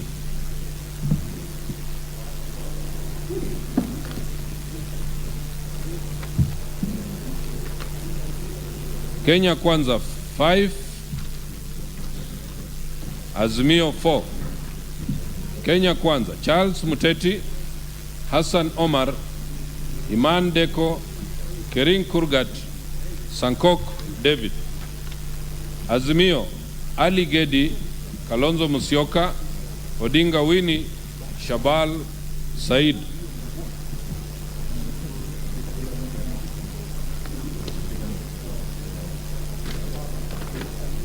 Kenya Kwanza 5, Azimio 4. Kenya Kwanza, Aden Omar, Charles Muteti, Iman Deko, Kering Kurgat, Sankok David. Azimio, Ali Gedi, Dirie Mohamed, Kega Kanini, Shabal Said.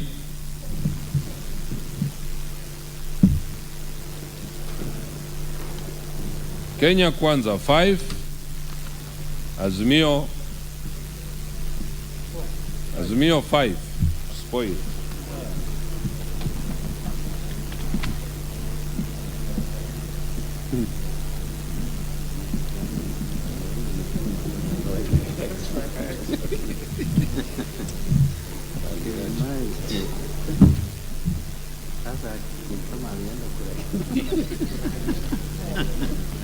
Yeah. Kenya Kwanza 5,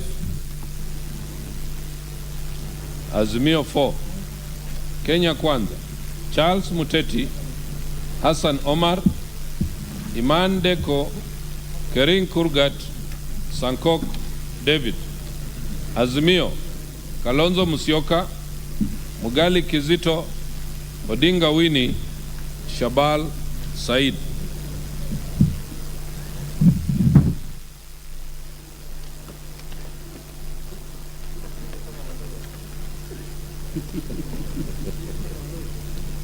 Kenya Kwanza 5, Azimio 4.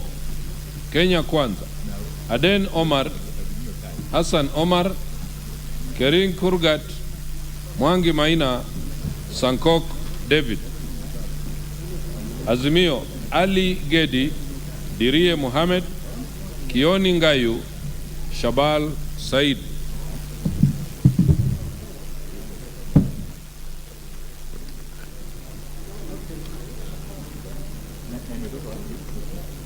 Kenya Kwanza 5, Azimio 4.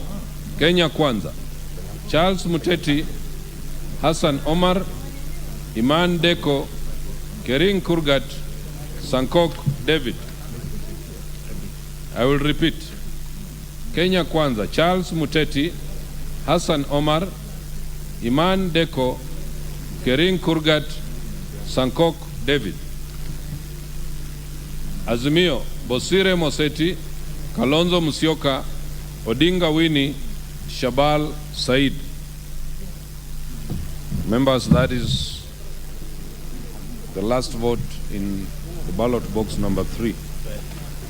The last one. So thank you very much, honorable members, for your patience. I now direct the Sergeant at Arms to open the final ballot box. Proceed to open the final ballot box.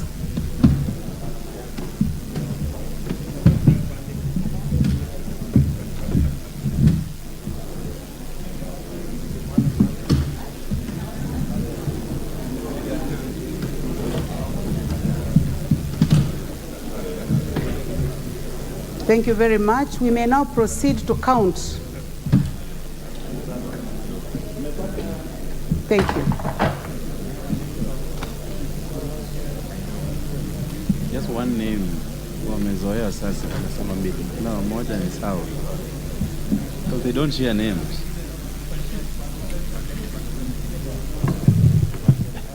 Wacha wajipange hapo. Did you get a new? No, they're fine. At least for one, they are not very okay. For one. At least for one. Servers tumepungua.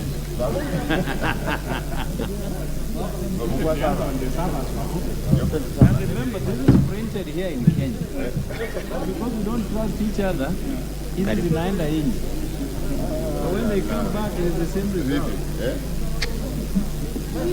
Africa iko nyuma. No, so far so good.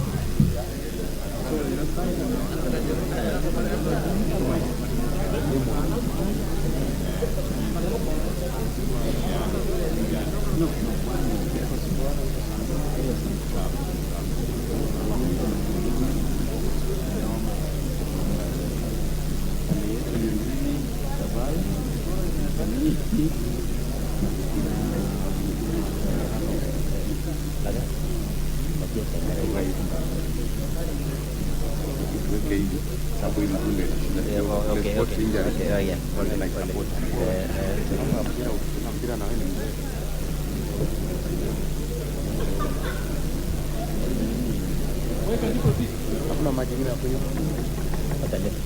Maji. Sawa. Mbea afunge sijafunga. Mbea afunge ofisi. Mbea afunge. The order members, order members. Once the counting clerks and agents are ready, you could tell us so that we begin. Are we ready? Not yet. All right. Are you? No. We are ready. Thank you. Then proceed with counting of the last ballot box. Let me thank the honorable members for their patience. So, honorable members, I'll begin the count on this ballot box.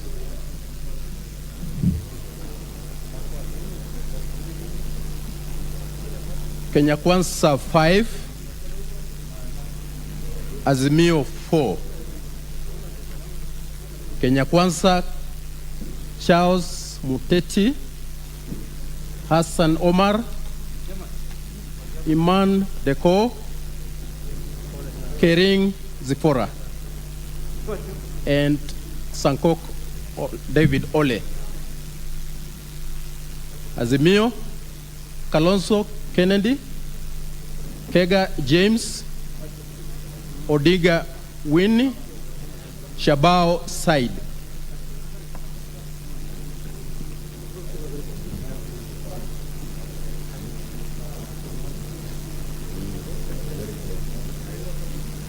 Kenya Kwanza 5, Azimio 4. Kenya Kwanza Aiden Omar, Hassan Omar, Fahada Deko, Kering Zipora, Mwangi Godfrey. Azimio Fatuma Gedi, Dirie Mohamed, Odiga Winnie, Shabao Said.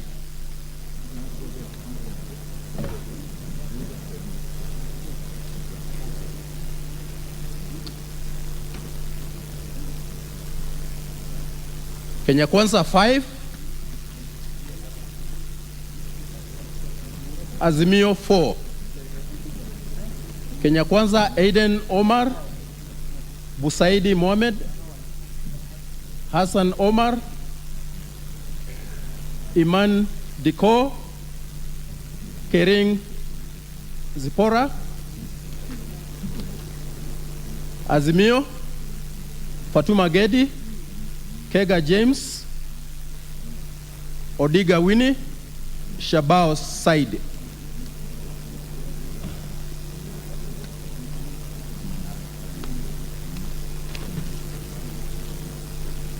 Kenya Kwanza 3, Azimio 3. Kenya Kwanza Charles Frederick Muteti, Iringo Cyprian, Mwangi Godfrey. Azimio Fatuma Gedi, Kalonzo Kennedy, and Odinga Winnie.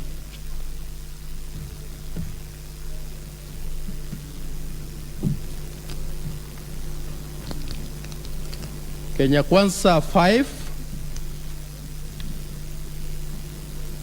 Azimio 5. So this one is spoiled.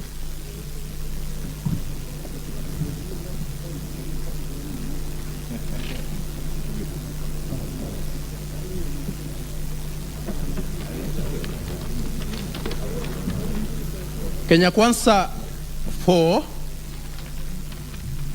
Azimio 4.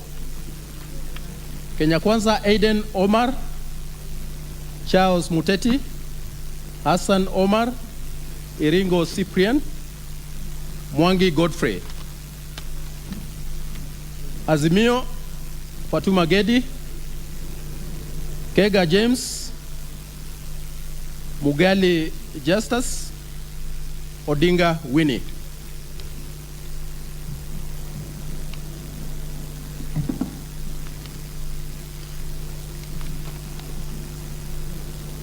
Kenya Kwanza 5, Azimio 4. Kenya Kwanza Charles Muteti, Hassan Omar, Iman Deko, Kering Zipora, Sankok David.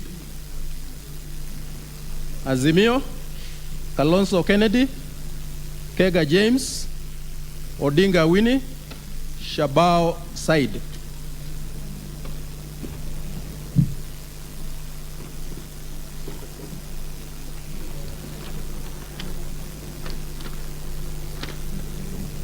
Kenya Kwanza 5,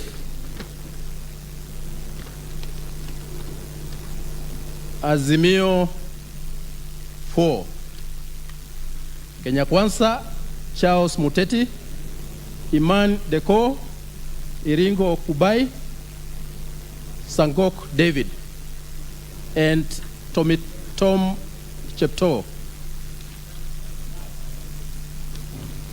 Azimio Ali Fatuma Gedi, Dirie Mohamed, Kega James, Mugali Justus.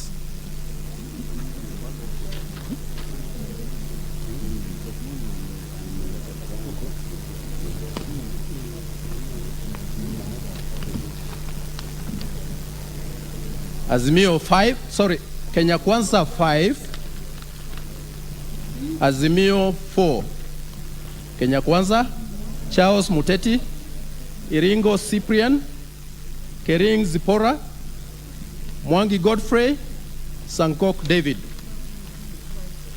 Azimio, Fatuma Gedi, Bosire Timothy, Kalonzo Kennedy, and Odiga Winnie.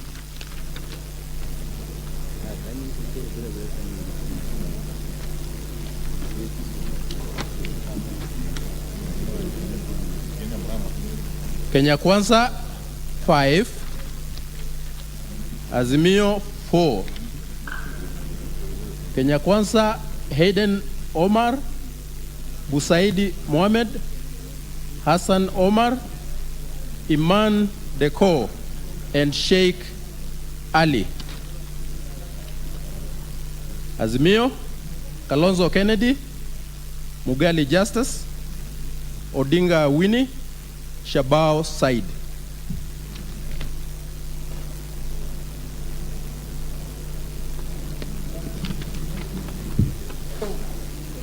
Kenya Kwanza 5, Azimio 4.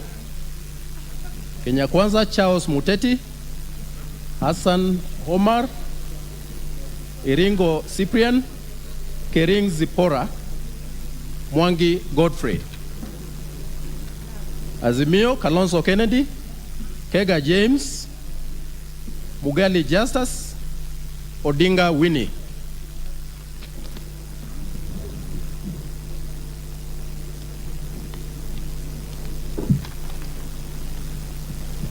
Kenya Kwanza 2,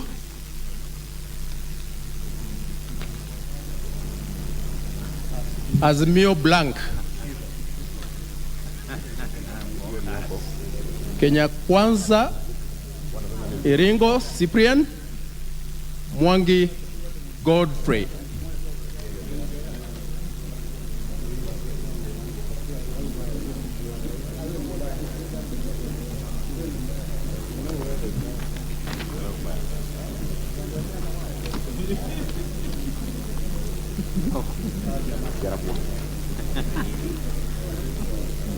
Kenya Kwanza 5,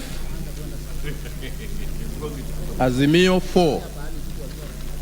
Kenya Kwanza Aiden Omar, Charles Muteti, Iringo Cyprian, Kering Zipora, Sankok David.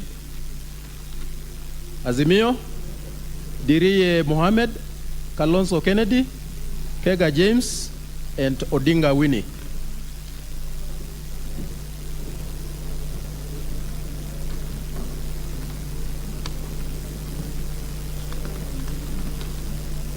Kenya Kwanza 5, Azimio 4. Kenya Kwanza Aiden Omar, Iringo Cyprian, Kering Zipora, Mwangi Godfrey, Nyambane Okengo. Azimio, Bosire Timothy, Kalonzo Kennedy, Kega James, Odinga Winnie.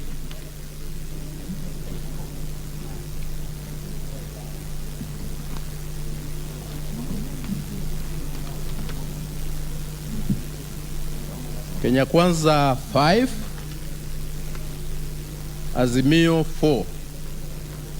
Kenya Kwanza Aiden Omar, Iman Deko, Kering Zipora, Luwoia Rebecca, Sankok David.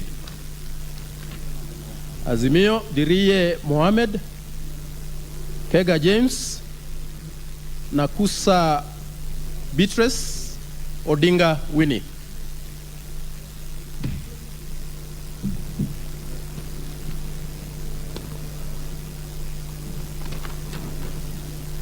Kenya Kwanza 5, Azimio 4. Kenya Kwanza Hassan Omar, Kering Zipora, Loiwa Rebecca, Sankok David, Sheikh Ali.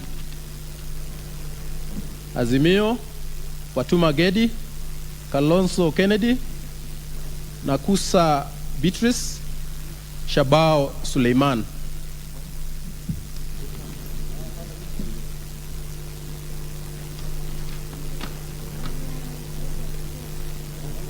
Kenya Kwanza 5, Azimio 4. Kenya Kwanza, Aiden Omar, Charles Muteti, Hassan Omar, Iman Deko, Kering Zipora. Azimio, Fatuma Gedi, Dirie Abdullahi, Odinga Winnie, Shabao Suleiman.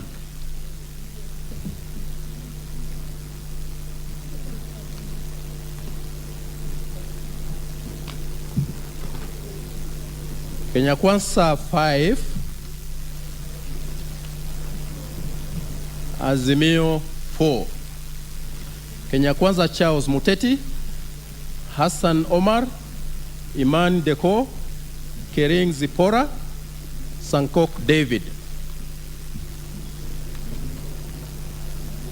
Azimio, Kalonzo Kennedy, Nakusa Beatrice, Odinga Winnie, Shabao Suleiman.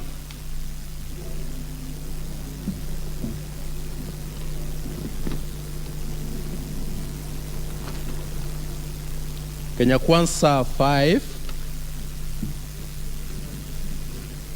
Azimio 4. Kenya Kwanza Aden Omar, Hassan Omar, Imani Deko, Iringo Cyprian, Mwangi Godfrey. Azimio, Fatuma Gedi, Dirie Mohammed, Kalonzo Kennedy, Shabao Suleiman.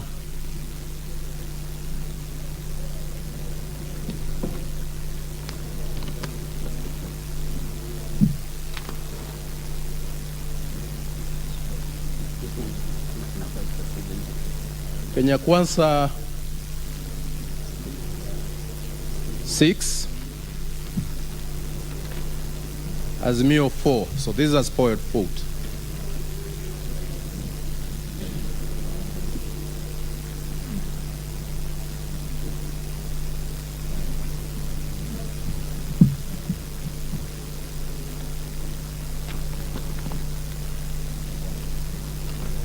Kenya Kwanza 5,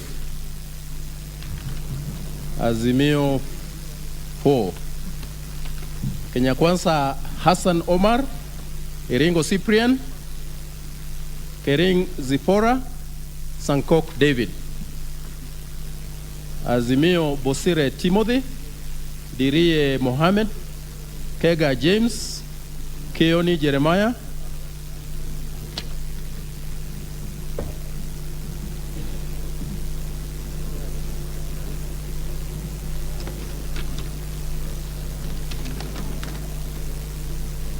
Kenya Kwanza 5,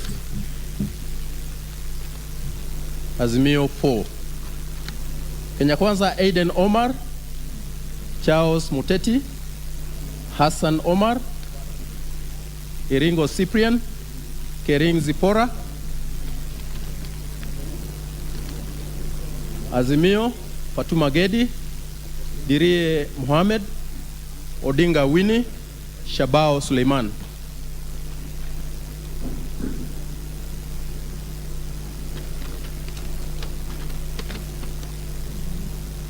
Kenya Kwanza 5, Azimio 4. Kenya Kwanza Charles Muteti, Hassan Omar, Iman Deko, Kering Zipora, Sankok David.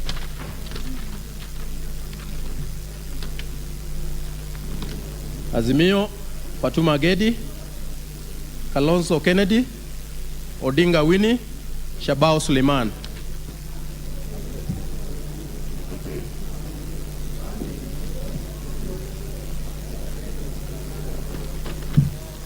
Kenya Kwanza 5,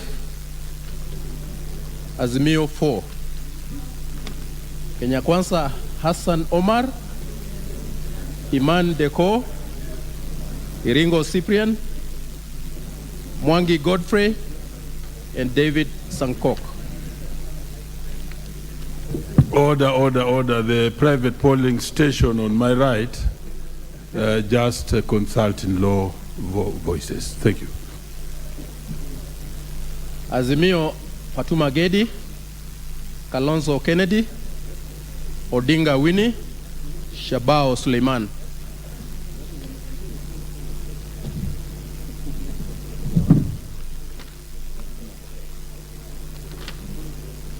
Kenya Kwanza 4,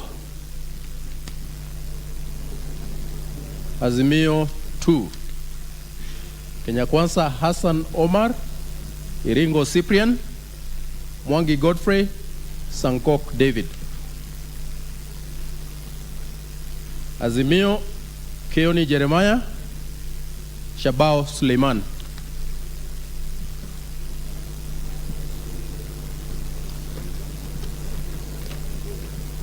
Kenya Kwanza 5,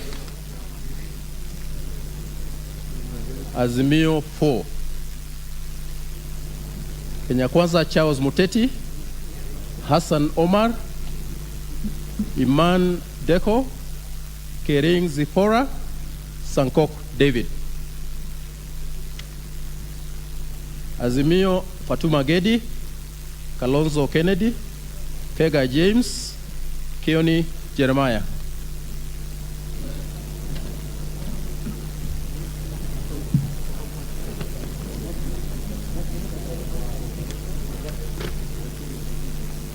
Kenya Kwanza 5, Azimio 4. Kenya Kwanza Charles Muteti, Hassan Omar, Iman Deko, Kering Zipora, Sankok David. Azimio Kalonzo Kennedy, Mugali Justus, Odinga Winnie, Shabao Suleiman.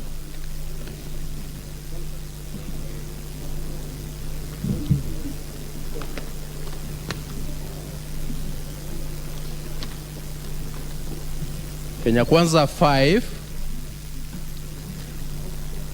Azimio 4. Kenya Kwanza Charles Muteti, Hassan Omar, Iman Deko, Kering Zipora, Sankok David. Azimio Kalonzo Kennedy, Mugali Justus, Odinga Winnie, Shabao Suleiman.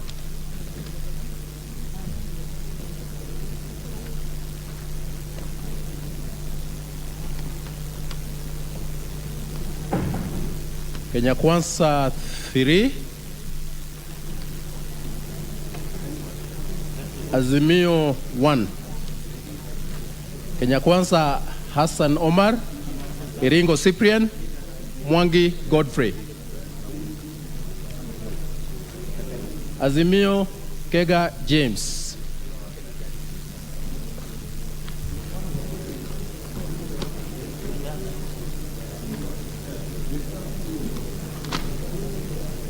Kenya Kwanza 5, Azimio 4. Kenya Kwanza Aiden Omar, Charles Muteti, Hassan Omar, Iman Deko, Mwangi Godfrey. Azimio Ali Fatuma, Mugali Justus, Odinga Winnie, Shabao Suleiman.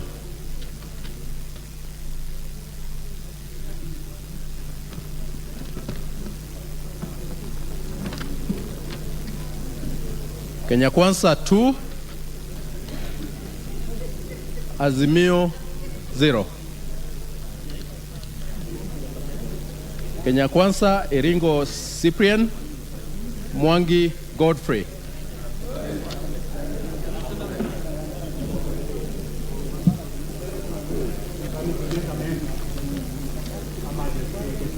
Kenya Kwanza 5, Azimio 4. Kenya Kwanza Hassan Omar, Iman Deko, Iringo Cyprian, Kering Zipora, Sankok David. Azimio Fatuma Gedi, Kalonzo Kennedy, Kega James, Odinga Winnie.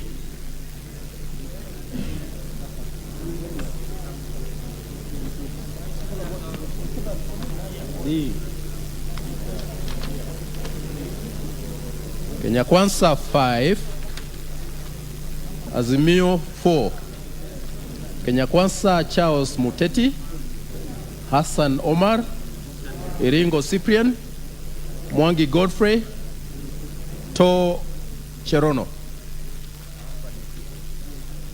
Azimio, Fatuma Gedi, Kalonzo Kennedy, Mugali Justus, Odinga Winnie.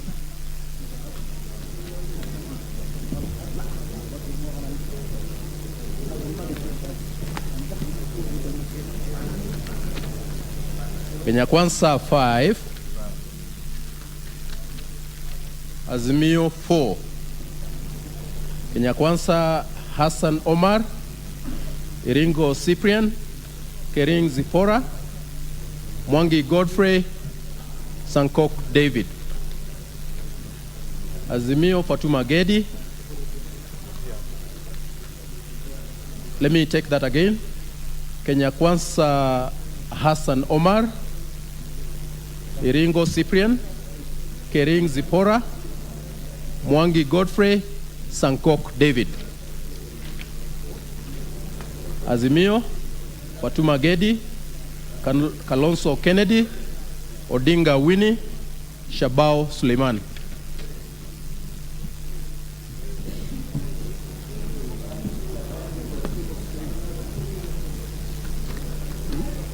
Kenya Kwanza 5, Azimio 4. Kenya Kwanza Charles Muteti, Iringo Cyprian, Kering Zipora, Mwangi Godfrey, Sankok David.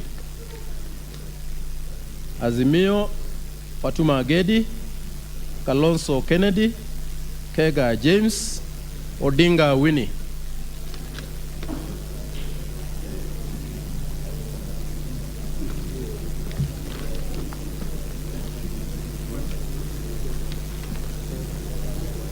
Kenya Kwanza 5, Azimio 4. Kenya Kwanza Hassan Omar, Iringo Cyprian, Lowia Rebecca, Mwangi Godfrey, Sankok David. Azimio Fatuma Gedi, Kalonzo Kennedy, Kega James, Odinga Winnie.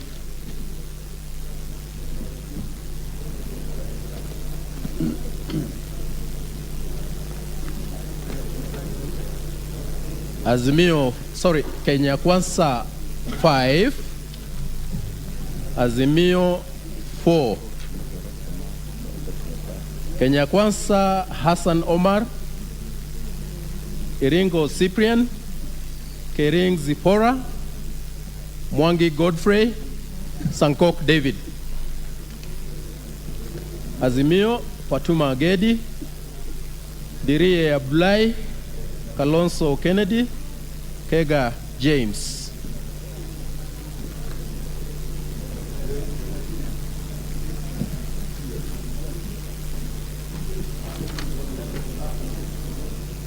Kenya Kwanza 5, Azimio 4.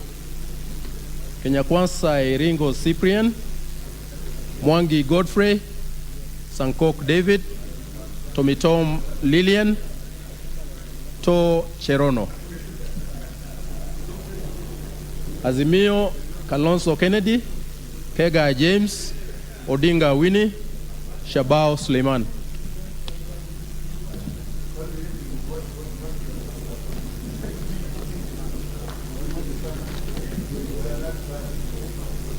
Kenya Kwanza 5,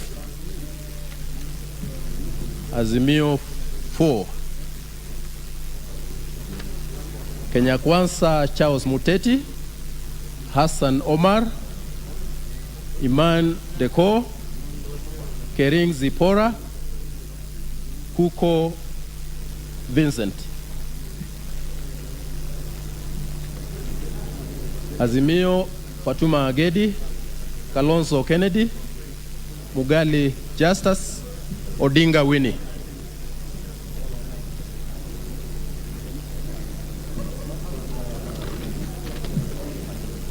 Kenya Kwanza 5, Azimio 4. Kenya Kwanza Hassan Omar, Iman Deko, Cyprian Iringo, Kering Zipora, Mwangi Godfrey. Azimio Fatuma Gedi, Kalonzo Kennedy, Odinga Winnie, Shabao Suleiman.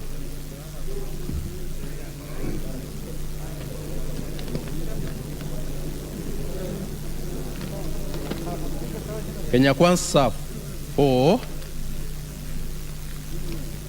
Azimio 3. Kenya Kwanza Hassan Omar, Iringo Cyprian, Mwangi Godfrey, Sangok David. Azimio Fatuma Gedi, Kega James, Shabao Suleiman.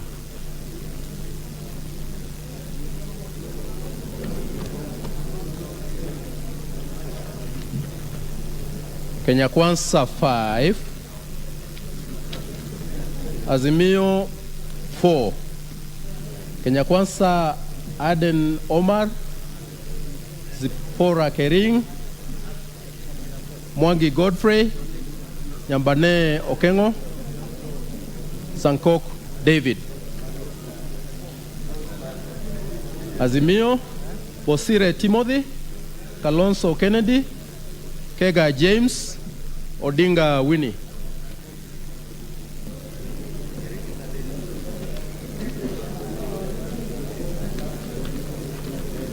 Kenya Kwanza 2, Azimio 1. Kenya Kwanza Iringo Cyprian, Mwangi Godfrey. Azimio Kega James.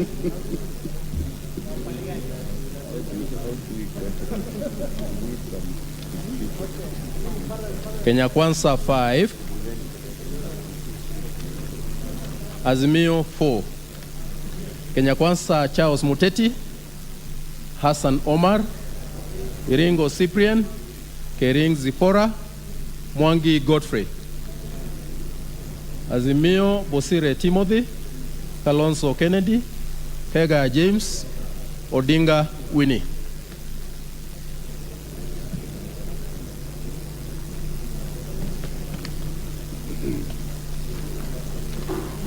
Kenya Kwanza 5, Azimio 4. Kenya Kwanza Charles Muteti, Hassan Omar, Iman Deko, Kering Zipora, Sankok David. Let me take that again. Kenya Kwanza Charles Muteti, Hassan Omar, Iman Deko, Kering Zipora, Sankok David. Azimio Fatuma Gedi, Kalonzo Kennedy, Odinga Winnie, Shabao Suleiman.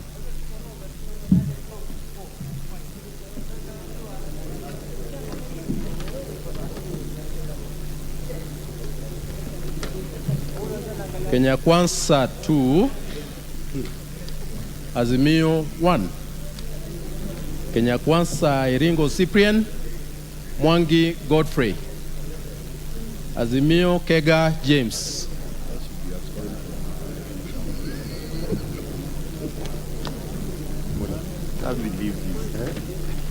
Kenya Kwanza 5, Azimio 4.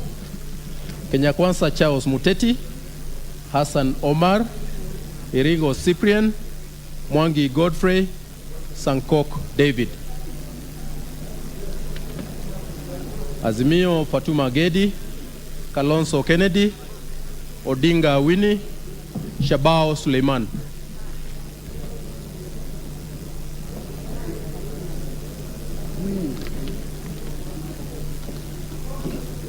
Kenya Kwanza 5, Azimio 3. Kenya Kwanza Hassan Omar, Iman Deko, Iringo Cyprian, Kering Zipora, Sankok David.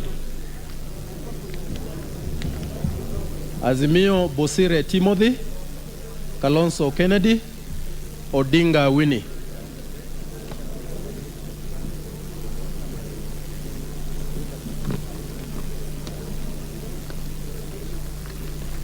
Kenya Kwanza 4,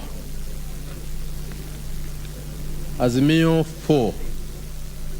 Kenya Kwanza Charles Muteti, Hassan Omar, Iringo Cyprian, Kering Zipora. Azimio Bosire Timothy, Kalonzo Kennedy, Kega James, Odinga Winnie.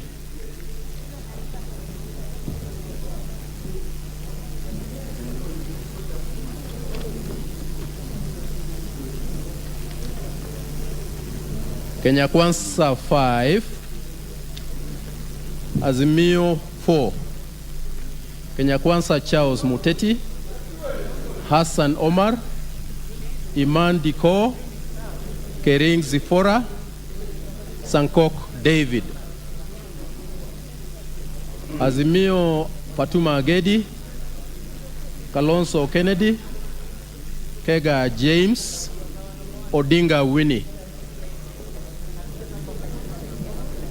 At the last vote, members, the last ballot, Kenya Kwanza 5, Azimio 4.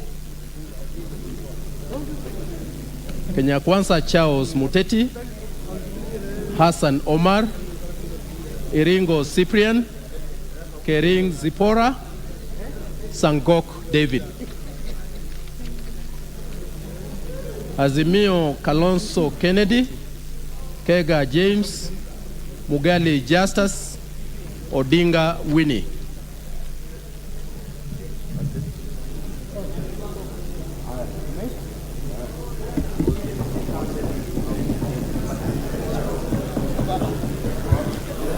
Order members, you may take your seats. Order members, you may take your seats. Order. Members, please take your seats because we are moving to the next level. Order members, take your seats.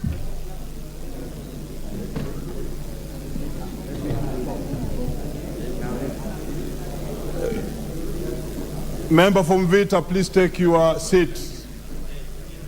Member from Vita, take your seat. Order.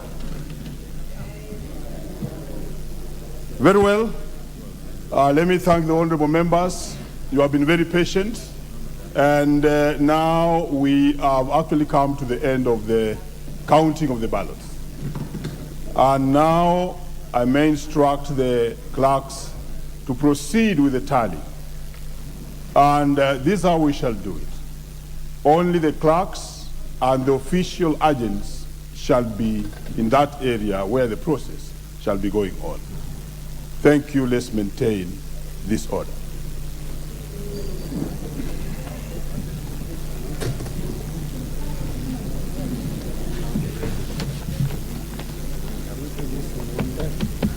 That's your custody. So, it's going for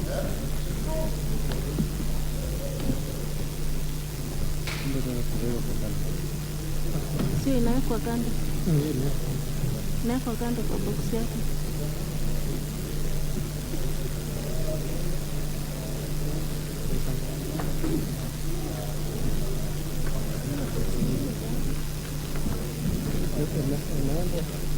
Ile empty imerudi huko. Because ilikuwa purpose yake ilikuwa hizo zilizokuwa. Kwa hiyo kwa hiyo kwa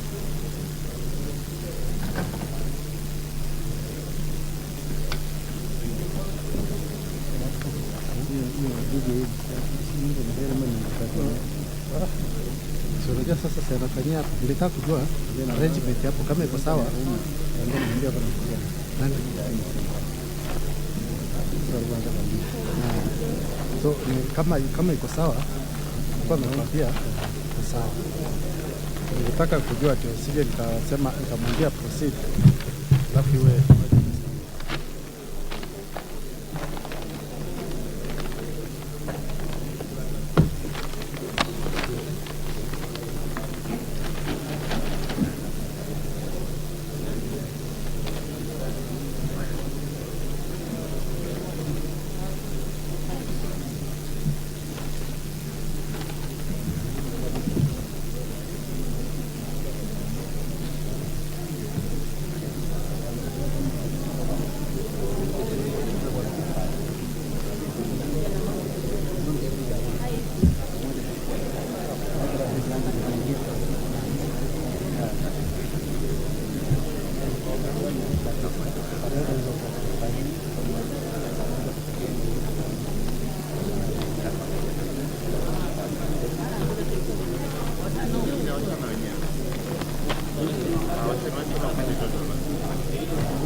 Upande unaonekana mbaya, kwa sababu unajua ODM tumepata Wiper kwanza hiyo ni sawa mzuri sana.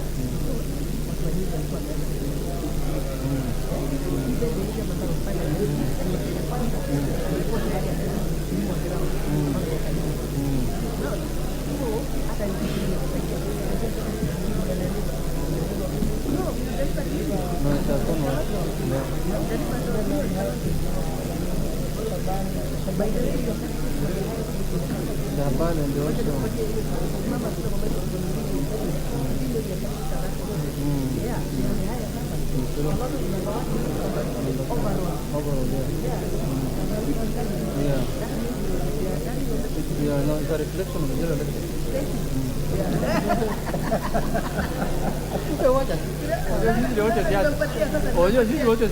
It's a reflection of what happened during the last general election.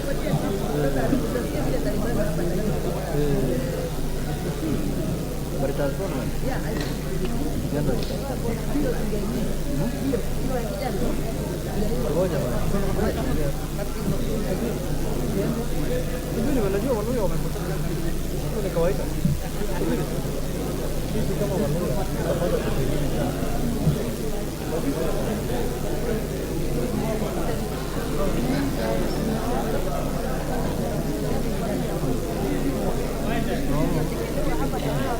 No, mimi niliambia kijana jana usiku nilikutana na yeye.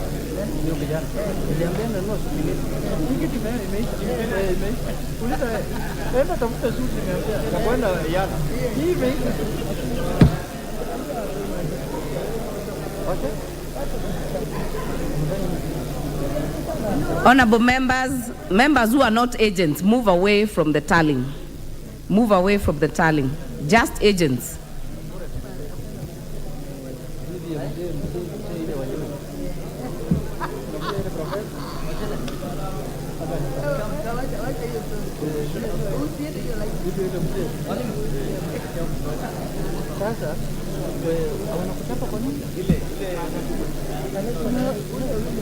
No, they are annoyed about it. No. Wanasema ati yes, I know. Yes.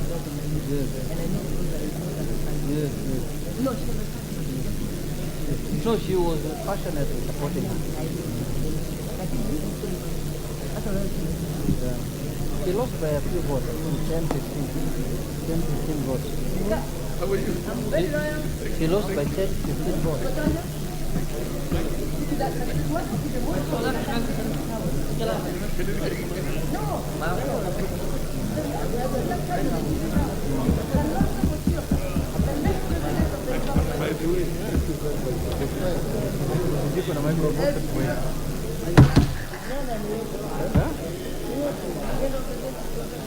Yes, I agree. I support.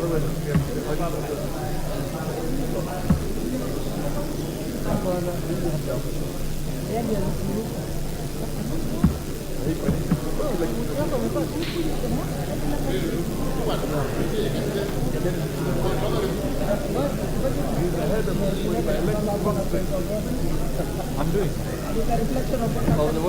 What happened here? No, 2. Hassan Omar and Shaban. And Falhada, 3. Yeah. No, but 3 out of 9. Yeah, 2 out of 9. Yes.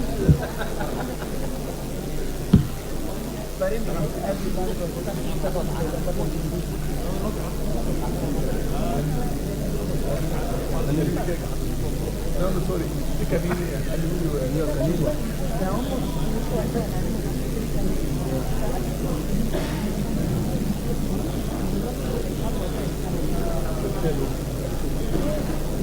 No, najua chunga yeye anapata hamna.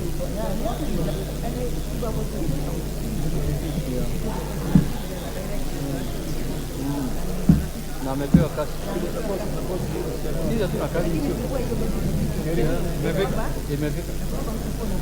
Imefika.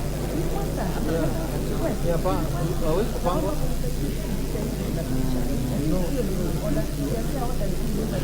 Unakumbuka vile committee chair zilienda kienyeji sana. Ona.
No, imeenda vizuri.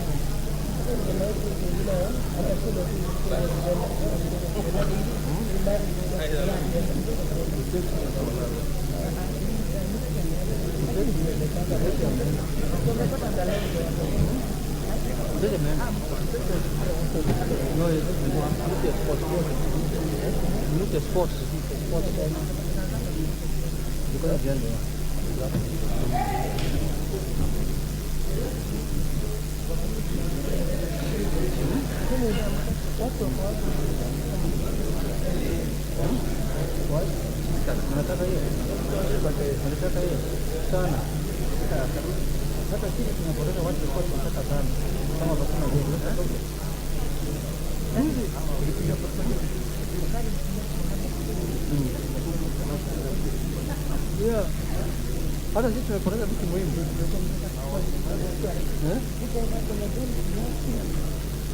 No, no.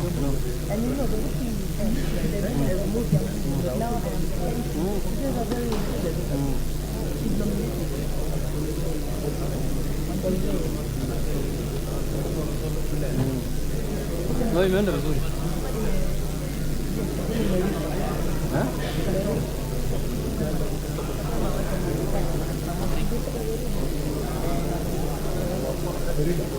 Mimi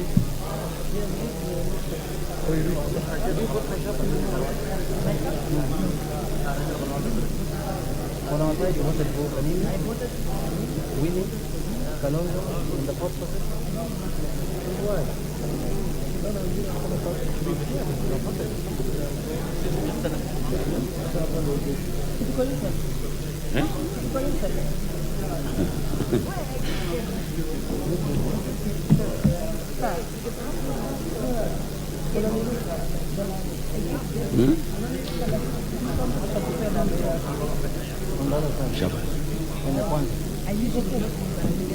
He's inside.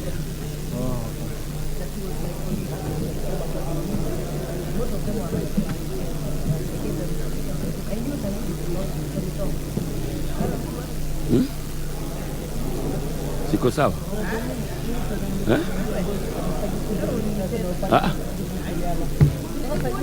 Wewe ungejapo nini? Kwanza tumekuuliza unaenda yala kama nani? Azu. You know why I have almost agreeing that this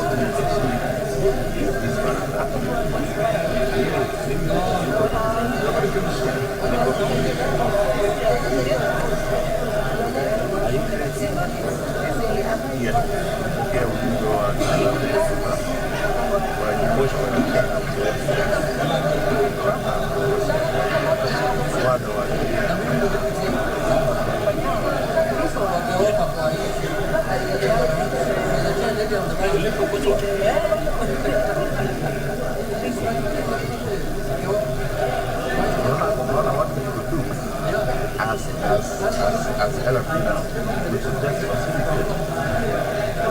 We ask what kind of information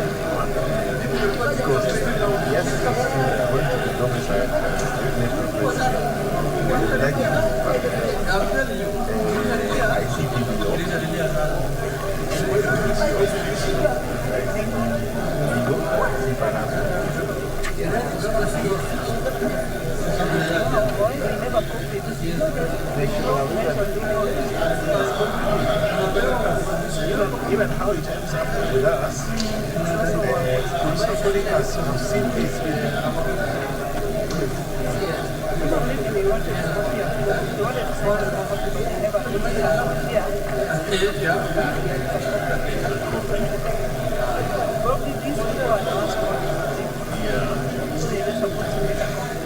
yeah.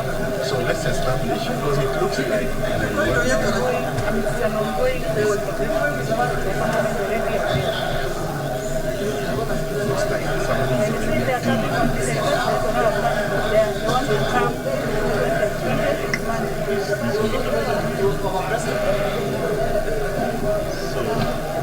and if already they have been accepted by their counterparts from Sweden, we can establish. The best thing is to actually hold office. And then we establish whether already they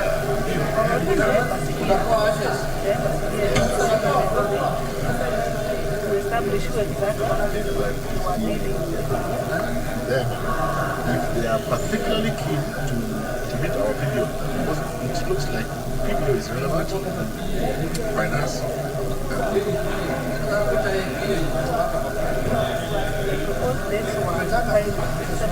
They requested to push.